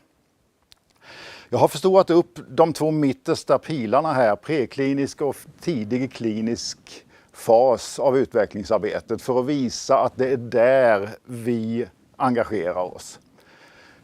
Innan dess scoutar vi, utvärderar och väljer ut lovande vaccinkandidater. Tar in dem i vår preklinik, genererar bra resultat i djurmodeller för att förbereda den dokumentatoriska resan in i den kliniska tidiga fasen. Det är just tidig klinisk fas med proof of concept i människa som de stora vaccinbolagen önskar att se när de vill skriva ett licensavtal. Sen fortsätter de stora vaccinbolagen, tar över kostnaderna, gör det de är riktigt bra på, klinisk fas 3 och kommersialisering. Under ett licensavtal med oss.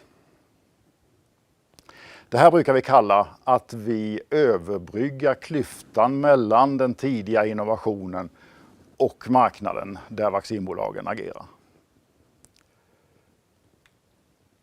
Här tillför vi det stora värdet och en av de allra senaste ska jag säga, vaccinkandidaterna som vi har tagit in i vårt portfölj. Det är en väldigt lovande vaccinkandidat mot herpes simplex virus typ 2. Herpes simplex virus som är en virussjukdom. Och det här vaccinet är alltså terapeutiskt. Det behandlar en redan befintlig infektion. Och den teknologi som vi har signerat ett avtal kring, den bygger på både ett proteinbaserat vaccin och ett mRNA-baserat vaccin. mRNA som blev välkänt under pandemin och har väldigt många fördelar med sig att utveckla vacciner för. Vad är herpes simplex virus typ 2? Som sagt, sexuellt överförbar virussjukdom och där finns inga vacciner idag mot den sjukdomen. Varken förebyggande, profylaktiska eller behandlande terapeutiska. Båda de typerna av vacciner rekommenderar WHO att industrin utvecklar vacciner emot. Och det är inte så konstigt för sjukdomen den kan bara lindras idag, inte botas. Och det sker med antivirala medel. Det är det bästa som finns idag. Det finns 500 miljoner smittade människor världen över ungefär. Och det för med sig trista komplikationer, genitala blåsor, sår, livskvaliteten sänks på grund av att man inte kan ha normala sexuella relationer. Det finns också en ökad risk för spridning av HIV. Och en kanske ganska liten men ändå en väldigt allvarsam sjukdom som ökar risken på grund av HSV2. Det är neonatal herpes, alltså herpessmitta som nyfödda får med sig vid födseln. Som kan vara väldigt betydande och med svåra komplikationer för barnen. Inom det här området så är det trots allt en ganska begränsad klinisk utvecklingsaktivitet. Och det har gjort att både med tanke på den kandidat som vi har hittat och licensierat och med tanke på konkurrenssituationen så gör vi bedömningen att det här kommer att vara värt en ansträngning.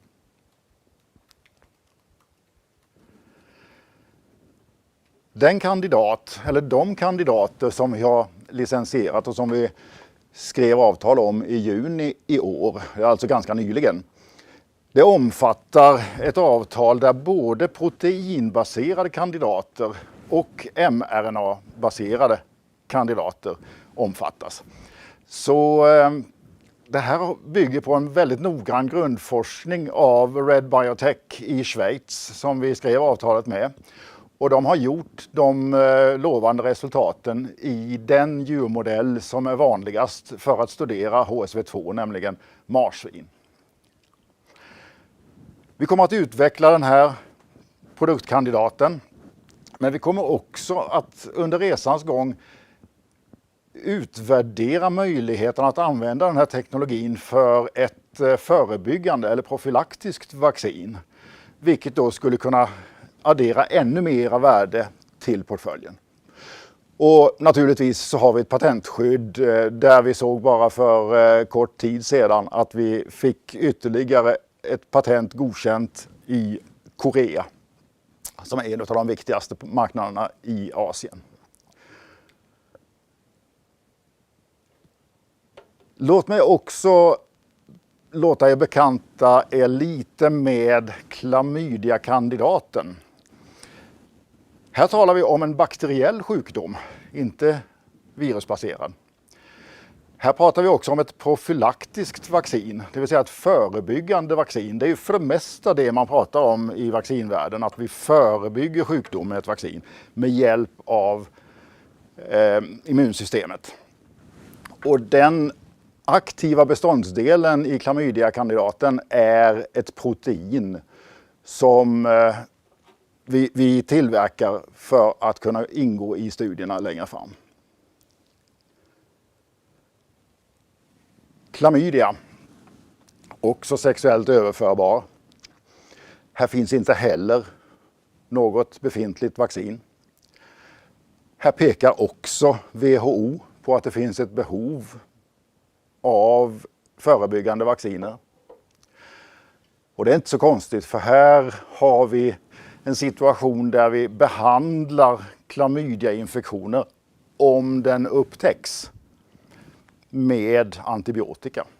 Vilket då naturligtvis ökar på användningen av antibiotika och ökar trycket för att utveckla antibiotikaresistens. Inget av det är bra. Det finns ungefär 130 miljoner fall globalt varje år och här pratar vi om ofta ganska korta episoder om man behandlar.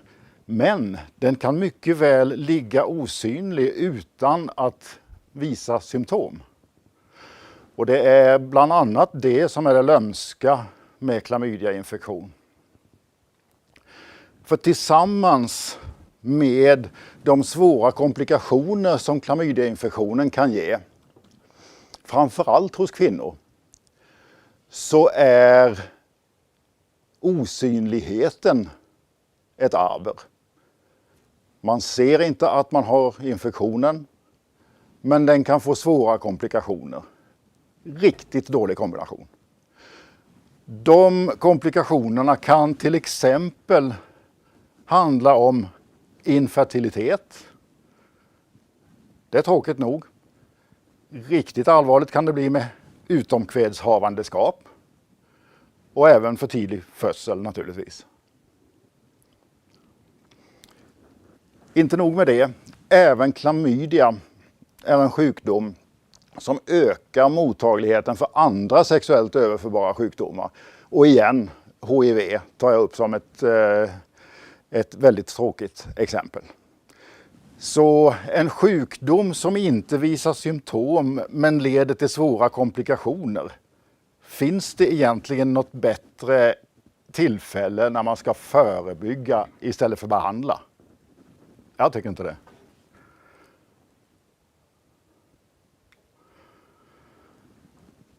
Så den profylaktiska, förebyggande vaccinkandidat som vi arbetar med sedan hösten 2020, den bygger på ett protein.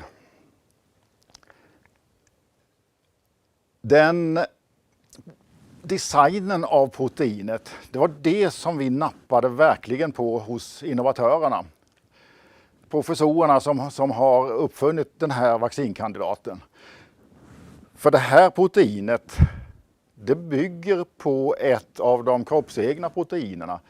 Men man har sorterat ut de riktigt potenta delarna och plockat bort en massa onödigt.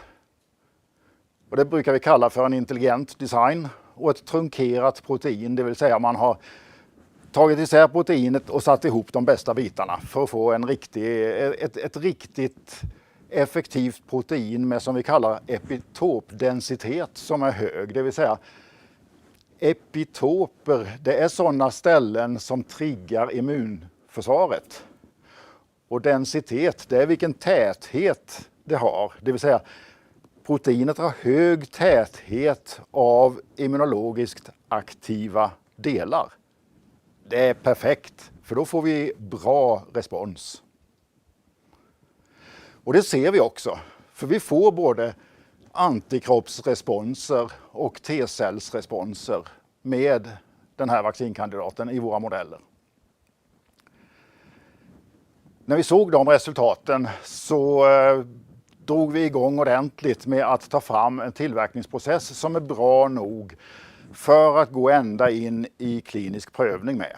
Det ställer enorma krav på en tillverkningsprocess så att man kan återupprepa den och verkligen vet vad man gör. Så att vi utvecklar en tillverkningsprocess för proteinet i klamydiavaccinet.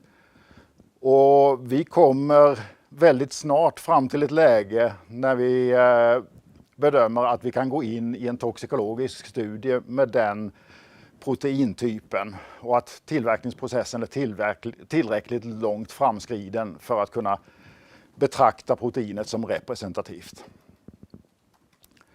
Och naturligtvis har vi även här ett patentskydd som skyddar vad vi gör inom de viktigaste marknaderna. Om ni tar en titt på den där lilla koden längst ner så kan ni se en liten kort video som beskriver de där professorerna som har uppfunnit det här begåvade proteinet, om ni vill. Så klamydia, visst, det finns ett jättetydligt behov.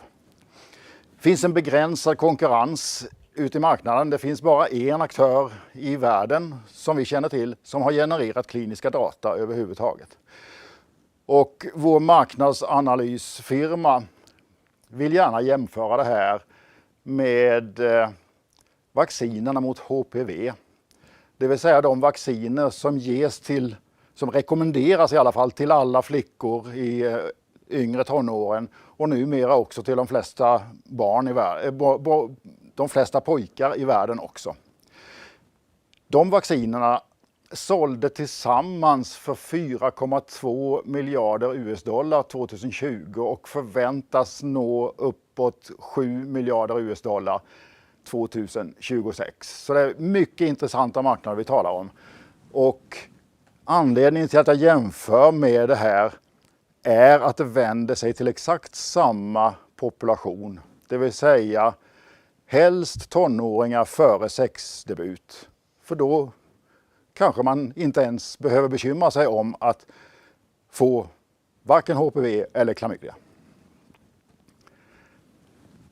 När vi jobbar med ett sånt här projekt så tänker vi alltid i termer om hur kan vi skapa mera värde av det här.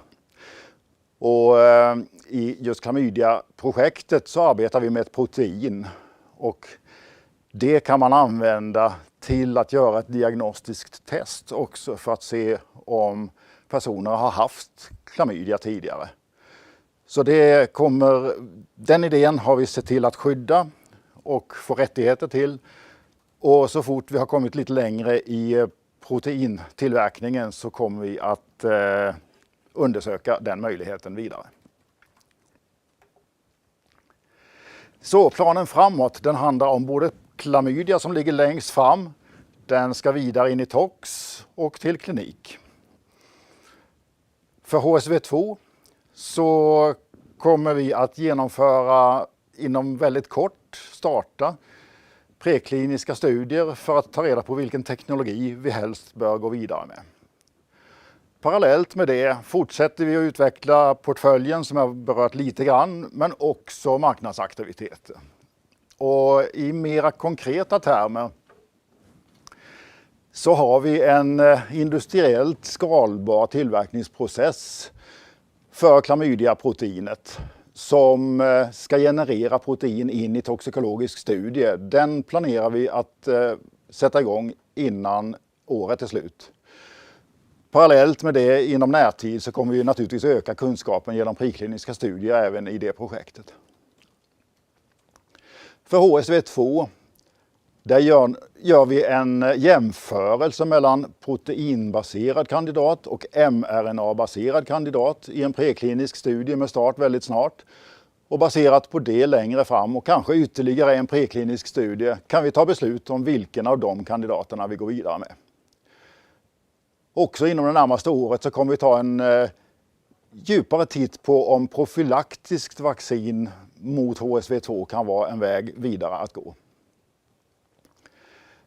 Vi utvärderar flera ytterligare kandidater idag för att eventuellt ta in i portföljen. Men som ni har sett så har vi väldigt hög ribba för att ta in en vaccinkandidat i portföljen. I den andra änden av vår aktivitet så pratar vi med vaccinbolagen mycket regelbundet. Och i år räknar jag med att vara aktiv vid 8 partneringmöten. Jag har varit på 6 redan. Och vi har Berör Europe kvar senare i höst. Så Eurocine Vaccines, det är ett vaccinbolag som innehåller många möjligheter. Och vi har också en väldigt fokuserad organisation som består faktiskt av bara de här 4 personerna. Men jag skulle gissa att vi engagerar flera gånger flera än oss 4 som kontraktsutvecklare åt oss varje dag. Men på det viset kan vi alltid fokusera på de aktiviteterna som är aktuella för stunden. Det gör att vi kan utveckla väldigt effektivt. Vi kan i kärnan av organisationen leda det arbetet och leda det finansiella och det marknadsmässiga. Och på det viset ge oss en stor hävstång längre fram i relation till vaccinbolagen. Så nej, inte ska vi sluta med sex. Det finns mycket, mycket bättre sätt. Ja, jag håller med faktiskt. Ja, men då ska vi se mina frågor här. Jo, men när jag satt och lyssnade nu på din presentation, då tänkte jag, varför har det liksom varit begränsad klinisk utvecklingsaktivitet när problemet är så stort? Jag tror det är mest beroende på att och det är klamydian du tänker på kanske. Ja, exakt. Framförallt klamydia. Och klamydian är en bakterie som är ganska besvärlig. Den har olika livscykellägen. där den omvandlar sig i olika lägen av livscykeln. Och det kan kanske påverka det vi pratar om här. Så att det är desto viktigare med ett kraftfullt immunologiskt svar hos kroppen för att ta koll på den här gynnaren. Och det är det jag tror att vi är på spåret med den här kandidaten som har så hög koncentration av immunologiskt aktiva epitoper som det heter. Så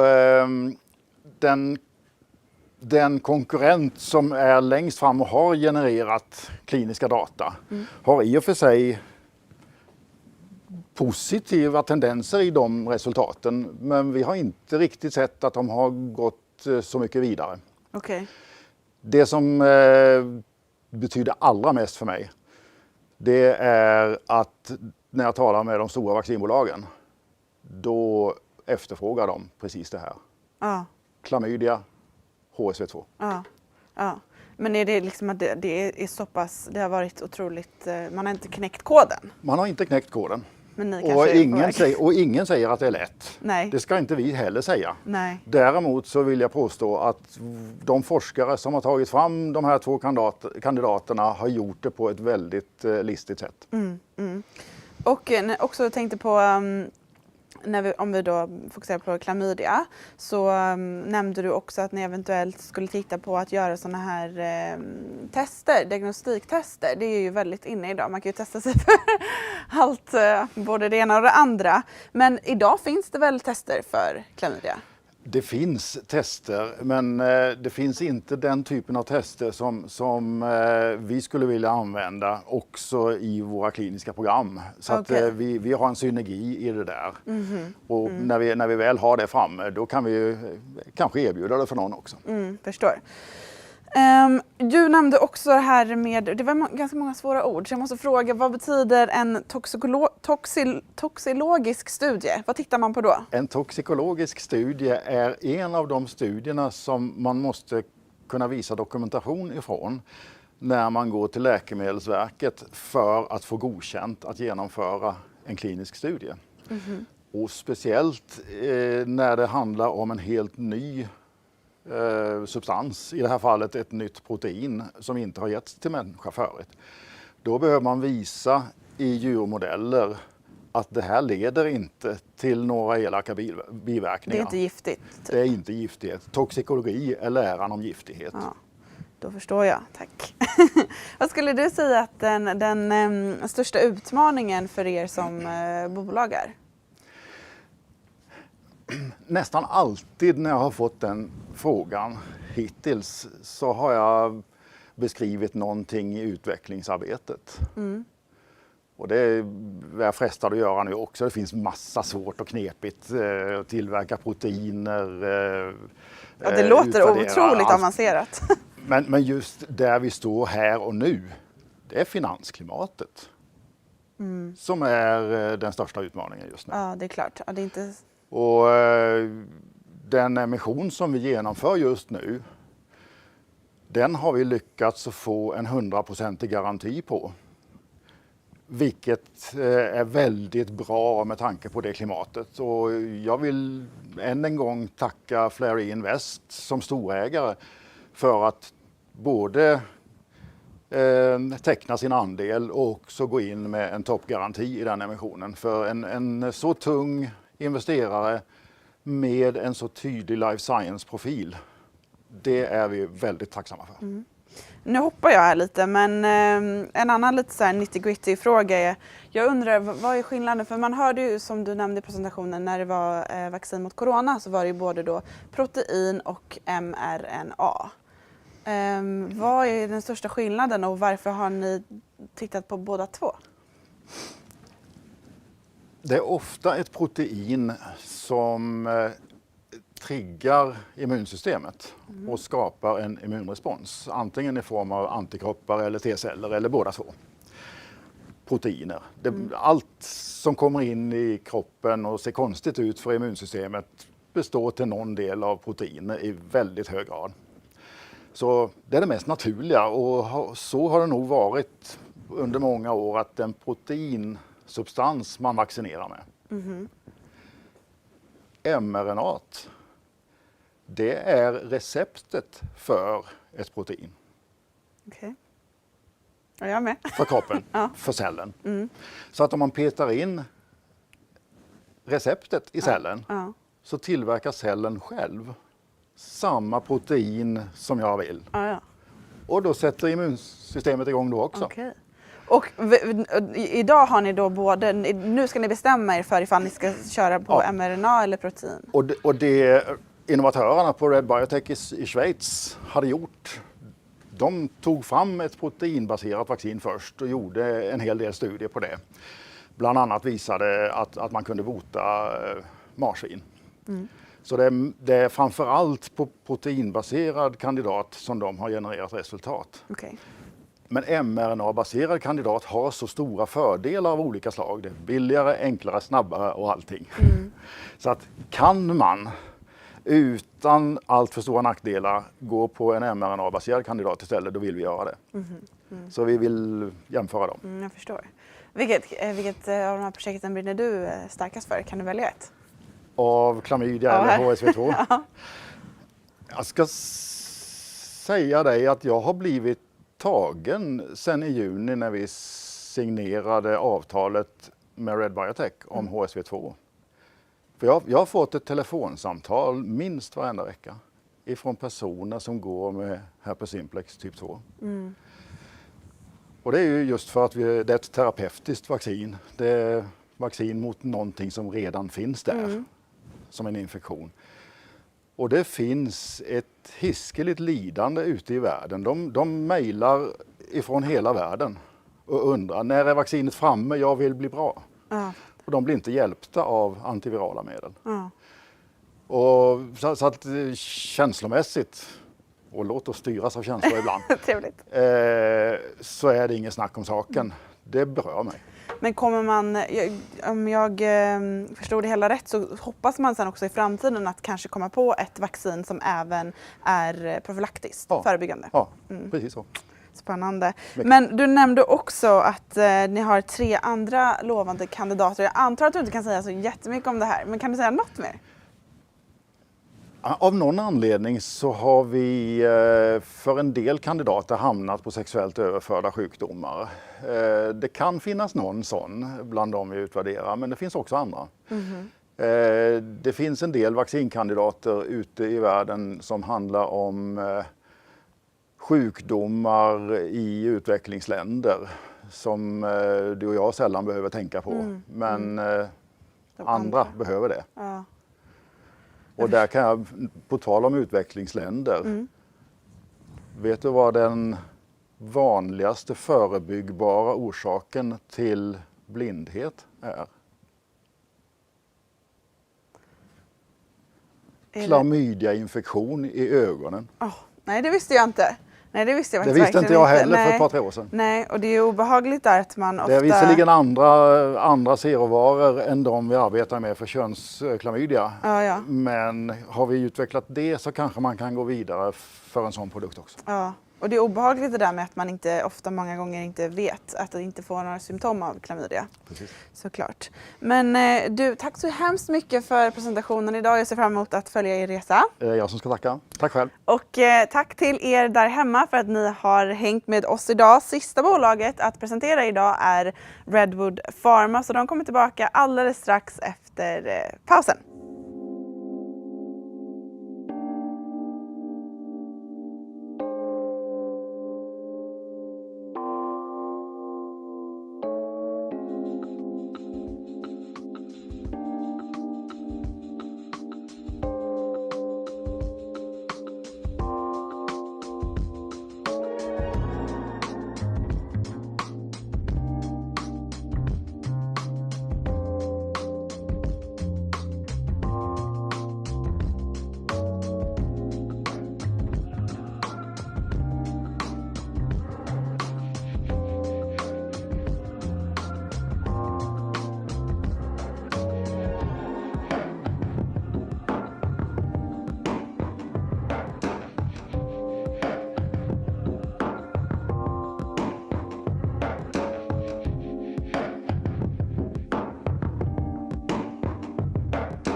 Så där ja, varmt välkomna tillbaka ska ni vara till Aktieportföljen live.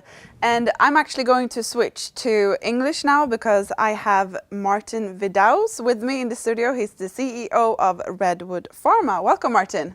Thank you very much. I'm not sure if I pronounced your last name correctly. Vidius, but we'll take it another time and Yes. we'll get it right. Okay, so you're going to do your presentation and then at the end I'll come back to ask you a couple of questions. Thank you. Well, I'd like to begin with just saying that we've made a lot of progress today with our portfolio of dry eye products. I'd like to talk a little about the company, the market for dry eye therapies that we are developing products towards treating. I'll tell you a little bit about the disease itself, the pathology, our 2 programs for the treatment of dry eye that are unique in treating different patient populations, strategic goals for the company, and then I'll also talk about our rights issue that we will be kicking off in November. The company develops next-generation therapies for the treatment of dry eye disease, and we have 2 programs under development. RP501, which is a medical device that has its aim is to treat mild to moderate dry eye in a wider patient population in both men and women. And then we have RP101, which is a pharmaceutical drug candidate based on an estrogen, topical estrogen that we deliver to the front of the eye to treat moderate to severe dry eye in postmenopausal women. And this is the largest patient population that's underserved in the market today. And all of this is basically served with the IntelliGel platform. It's a formulation that we have exclusive use for the use in ophthalmology from Broda Technologies. And what it is a patent-protected combination of polymers and water that allows for active substances to be delivered to the front of the eye and protects and lubricates the front of the eye for an extended period of time. The company is made up of seasoned and experienced executives within the pharmaceuticals industry. We have a lot of experience within early clinical trial and later clinical trial management, as well as business development and marketing within both the pharmaceutical and medical device sector.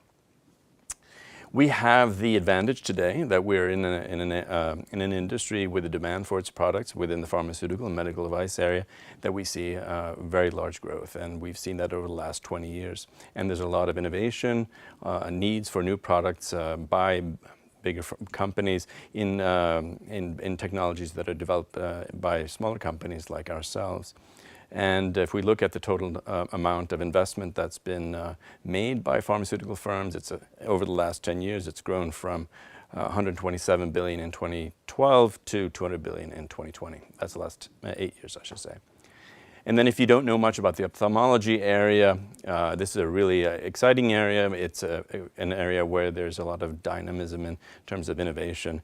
And it's a large market valued at around $36 billion US in 2020. And it's expected to grow because of the prevalence of different diseases. As we have an aging population and more awareness of diseases like dry eye disease or age-related macular degeneration, glaucoma, among others, the need for new therapies is growing, and we see that that's the projection through 2028 here. We're focused, as I said earlier, on dry eye disease. It's a very large area. There are over 340 million sufferers globally, 50 million within just the US and EU alone. And dry eye is the reason why 50% of people go see an eye doctor.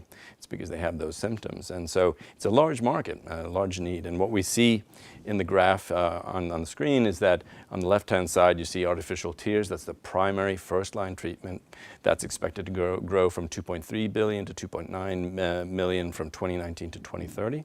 And then you see the anti-inflammatories. That's the second line of treatment that most patients turn to if they're not getting adequate relief from the first-line therapies. And that's also expected to grow over the same period from 2.3 to 4.5 billion. Dry eye is an interesting area. It's a multifactorial disease. It means that there are many different types or different causes of dry eye. And today there's no one silver bullet to treat these diseases. And so we need a variety of effective and convenient treatments. And most often people turn to, as I said, the first-line therapy of artificial tears. And if they can't find any relief from that, they turn to drugs, pharmaceutical drugs that will then not just lubricate or wet the front of the eye, it'll actually try to improve the symptoms pharmaceutically. And we believe that RP501, our product for mild to moderate dry eye disease, will be uniquely positioned in that category. We feel like because of its effectiveness and its convenience in being applied fewer times a day, we believe that it will be a unique product.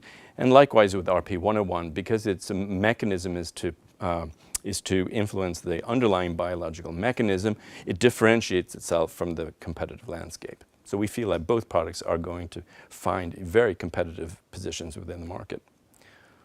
So a little bit about dry eye disease itself and what it does. It affects the tear film, and the symptoms of dry eye are like dryness, redness, and so forth, foreign body sensation. And it's the tear film, it's the instability of the tear film that thus results in dry eye. And this, if the tear film is not regular, it can then expose the cornea and cause symptoms to occur. The tear film should not affect the eyesight, and it should be stable, basically, to allow the eyelid to be open for extended periods of time. It has about 3,000 different ingredients also. The causes of dry eye and the instability of the tear film can be seen with a rising age. We see that as people grow older, that the production of the tear film is compromised. If you're in a hot or a dry environment, that also can cause dry eye, even hormonal changes in women. And then there are just a litany of other types of causes. So here we can see that it is a problem, this disease. So what we feel is RP501 will be a very unique and effective first-line treatment for dry eye, and demonstrated in the phase 2 clinical trial where we tested both RP101 and RP501 together, where RP501 was the placebo control. We saw improvement, really healthy improvement of symptoms, the improvement of symptoms in dry eye disease. They're both from subjective and objective symptom measurement points. It's based on IntelliGel, which behaves like water at room temperature, but when the formulation comes into the contact of the front of the eye, the IntelliGel then becomes more viscous and it stays on the eye longer, bringing water to the eye longer, reducing inflammation and thus reducing symptoms of dry eye. And it can serve an aging population where we see people are growing older today. They're using more computers. We're looking at mobile phones more often. We see that the incidence of dry eye increases. So we believe that RP501 has the potential of providing relief to both men and women of all ages.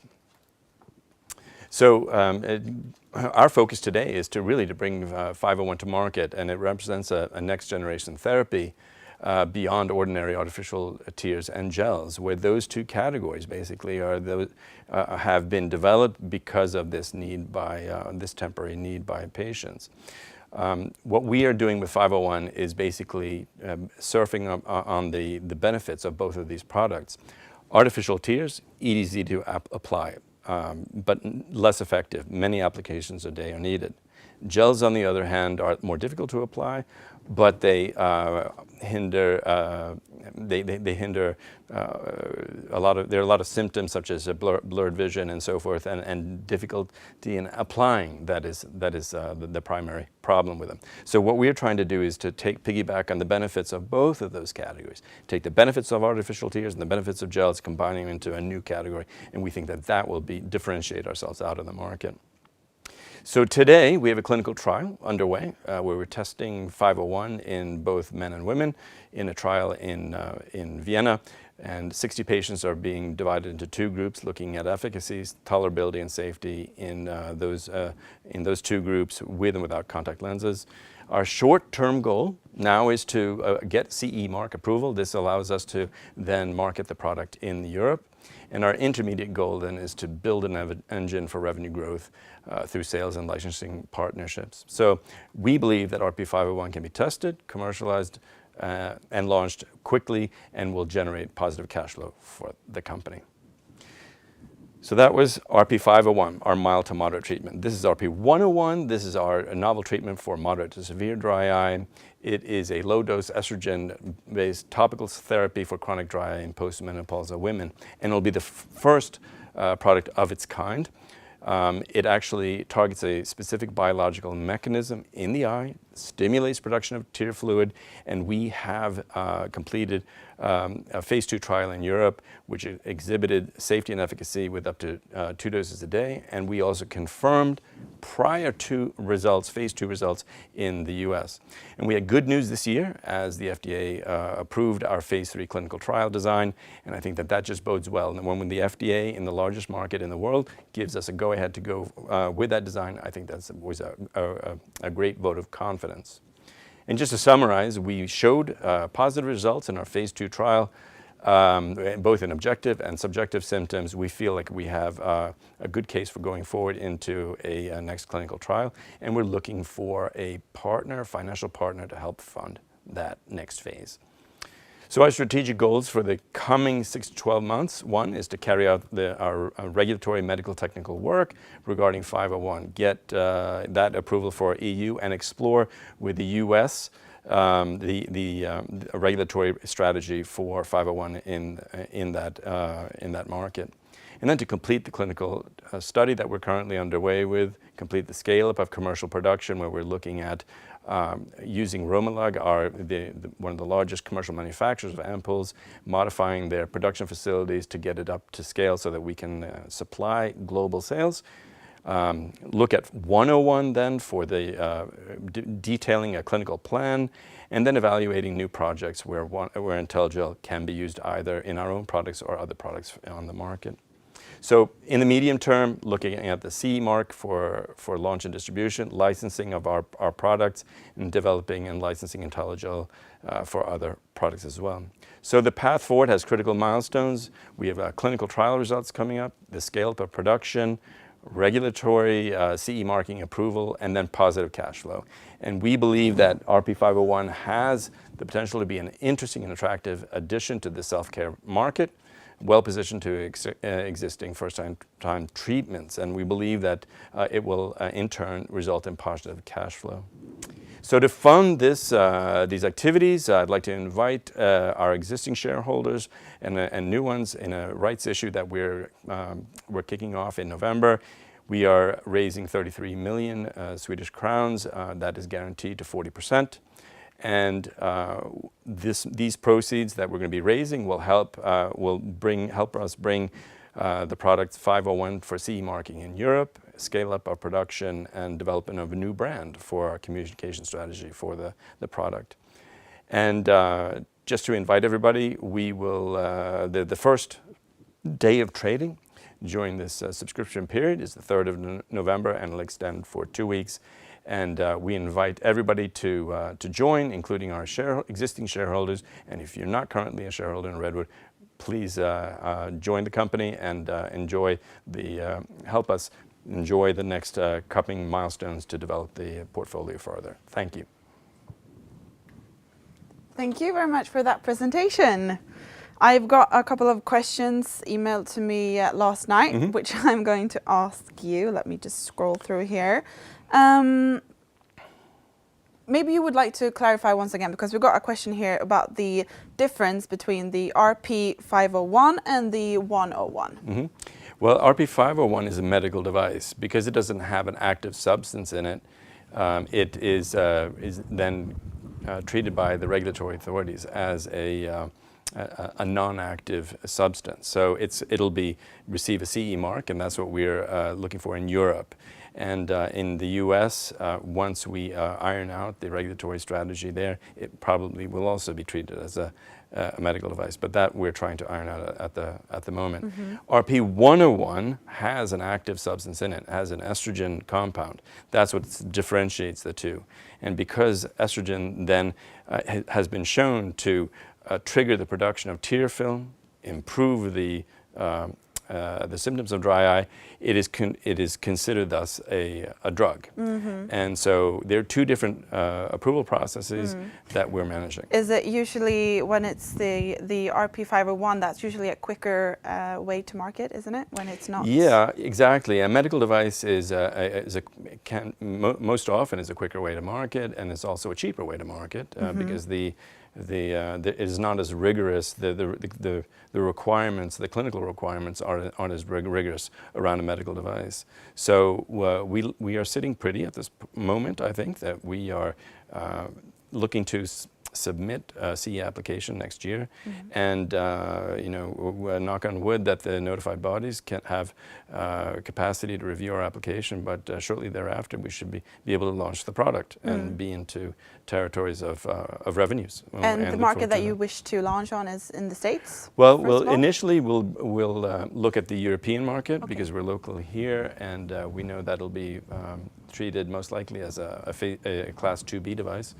And it means that we'll be able to then, our idea is to look at parallel strategies first to look at how to validate the product and in the eyes of the market, both from a customer perspective and from a partner perspective. And our idea is to, at this point, is to validate it in select markets in Europe, and use that evidence to either go into other markets in Europe or globally, or to find an interested partner who already has infrastructure, a portfolio that they could just bake this product into. Okay, thanks for clarifying that. And I wanted to know a little bit more about what's so special about this, let me see, IntelliGel? Yeah. Well, IntelliGel is it's a patent-protected, unique formulation where it combines unique polymers, and water. And the genius of it all is that we can tune the temperature at which the gel forms. So it behaves like water at room temperature. So it's got versatility. It's you can handle it easily. You can drop it in your eye, and it spreads easily over the front of your eye. When the heat of your eye then is transferred to the liquid, it then stiffens and it forms a gel. And when you blink, it releases that stiffness. That's the beauty of it, where it can then minimize any feelings of stickiness or such. And that's kind of what differentiates you from other competitors? Exactly. It's that mechanism that's very unique. Okay. We know of very few products on the market that have that mechanism of action. And speaking about the RP101, I noticed in your presentation that you had written blockbuster potential. For those who don't know what blockbuster means, could you maybe just talk a little bit about? Sure. In pharmaceutical development, companies are always looking for the product that will generate more than $1 billion of revenues annually. And once you crest that level of $1 billion, your product is in a very golden category, or a very unique category, and those are the kinds of products that we're looking for, because they're with that kind of commercial potential. It's very attractive for so many companies. Yeah. And what we can see is that our product, RP101, is unique. It's based on estrogen. It can be the first hormonal therapy on the marketplace, where today you're trying to find different ways of solving symptoms of dry eye. And today we're using immunosuppressives like cyclosporin, which Restasis in the US, that's the big Allergan product. And you have Icaris here in Europe, sold by Santen. And those are dealing with downstream symptoms and tinkering with your immune system. But estrogen would be targeted to an underlying mechanism in your eye, where we need hormones to keep our cells vital, and we've proven that there are estrogen receptors in the vital cells and glands in the eye that produce the different parts of the tear film. So how great is that? We have a unique mechanism of action, and we have proven efficacy in specific endpoints. And we feel that this will help differentiate the product when it comes out on the market. But can there be any potential side effects with adding, like with hormones, estrogen and so? Most drugs will have a toxic or safety profile, basically. And if we don't, hormones are necessary. They're vital compounds necessary to keep our bodies healthy. And so estrogen is a vital hormone for women, and it's also been shown it exists in men. So what's interesting enough is that when women go through menopause, the amount of circulating estrogen decreases by over 90%. Right? That's a huge and so drop. at the age of 65, men have more estrogen in women circulating in their system. I didn't know that. So there's a really interesting hypothesis there that if you don't have enough estrogen as a woman, you may be causing dry eye as a result of it. And that's where I think the brilliance of our technology can come forth. Yeah. I got another question from a viewer here saying biotech is a very big risk. What supports that you guys will succeed? Yeah, that's a great question. I believe in I believe in these two programs that we have, 501 and 101. 501, an excellent mechanism of action. We have proven efficacy. I think that it's just smart execution that's going to help us be totally successful. And with 101, I believe that that because this is a product that we have now, that has been, or the active substance has been tested in 3 phase 2 trials, 2 in the US and 1 here, and we've seen proven efficacy. I think that there's a body of evidence now that we can say that yes, this active substance works. So I believe, yes, that they can be very successful, these 2 products. And back to the question about why biotechnology development. I think that it takes smart, nimble companies like ourselves, without the baggage of larger organizations, to bring these products to market. And I believe in our team. I believe in the fundamentals of our company. Final question here is, so you're doing a rights issue and at 4 million. Why? The question is, how come it's such a low level? Yeah, I'm obviously disappointed on the one hand that the market has priced this our company at that level, but I myself am going in and see the opportunity to basically defend much of my position himself. So I'm going in as well. I think this is an effect of the market, the capital markets today, and I don't think it's at all an adequate reflection of the true value of our company. I actually want to finish off with one final question. What would you say is the biggest trigger for the upcoming next 12 months? Well, we have several triggers that are going to happen. We are scaling up production of our 501 project with Romelag, the largest manufacturer of ampoules in the world. We are also going to have clinical results in the first half of next year, and that's something that we're really looking forward to. And then also the submission of our CE marking application next year. I think those are just 3 simple milestones that I can name off the top of my head. Sounds like you have exciting times ahead. Yeah, thank you very much. And thank you for joining me today, Martin. And thank you to the viewers back home. Just nu kan jag gå över till svenska för att det har bara blivit dags för mig att säga tack så mycket för att ni har hängt med oss idag, och vi ses snart igen.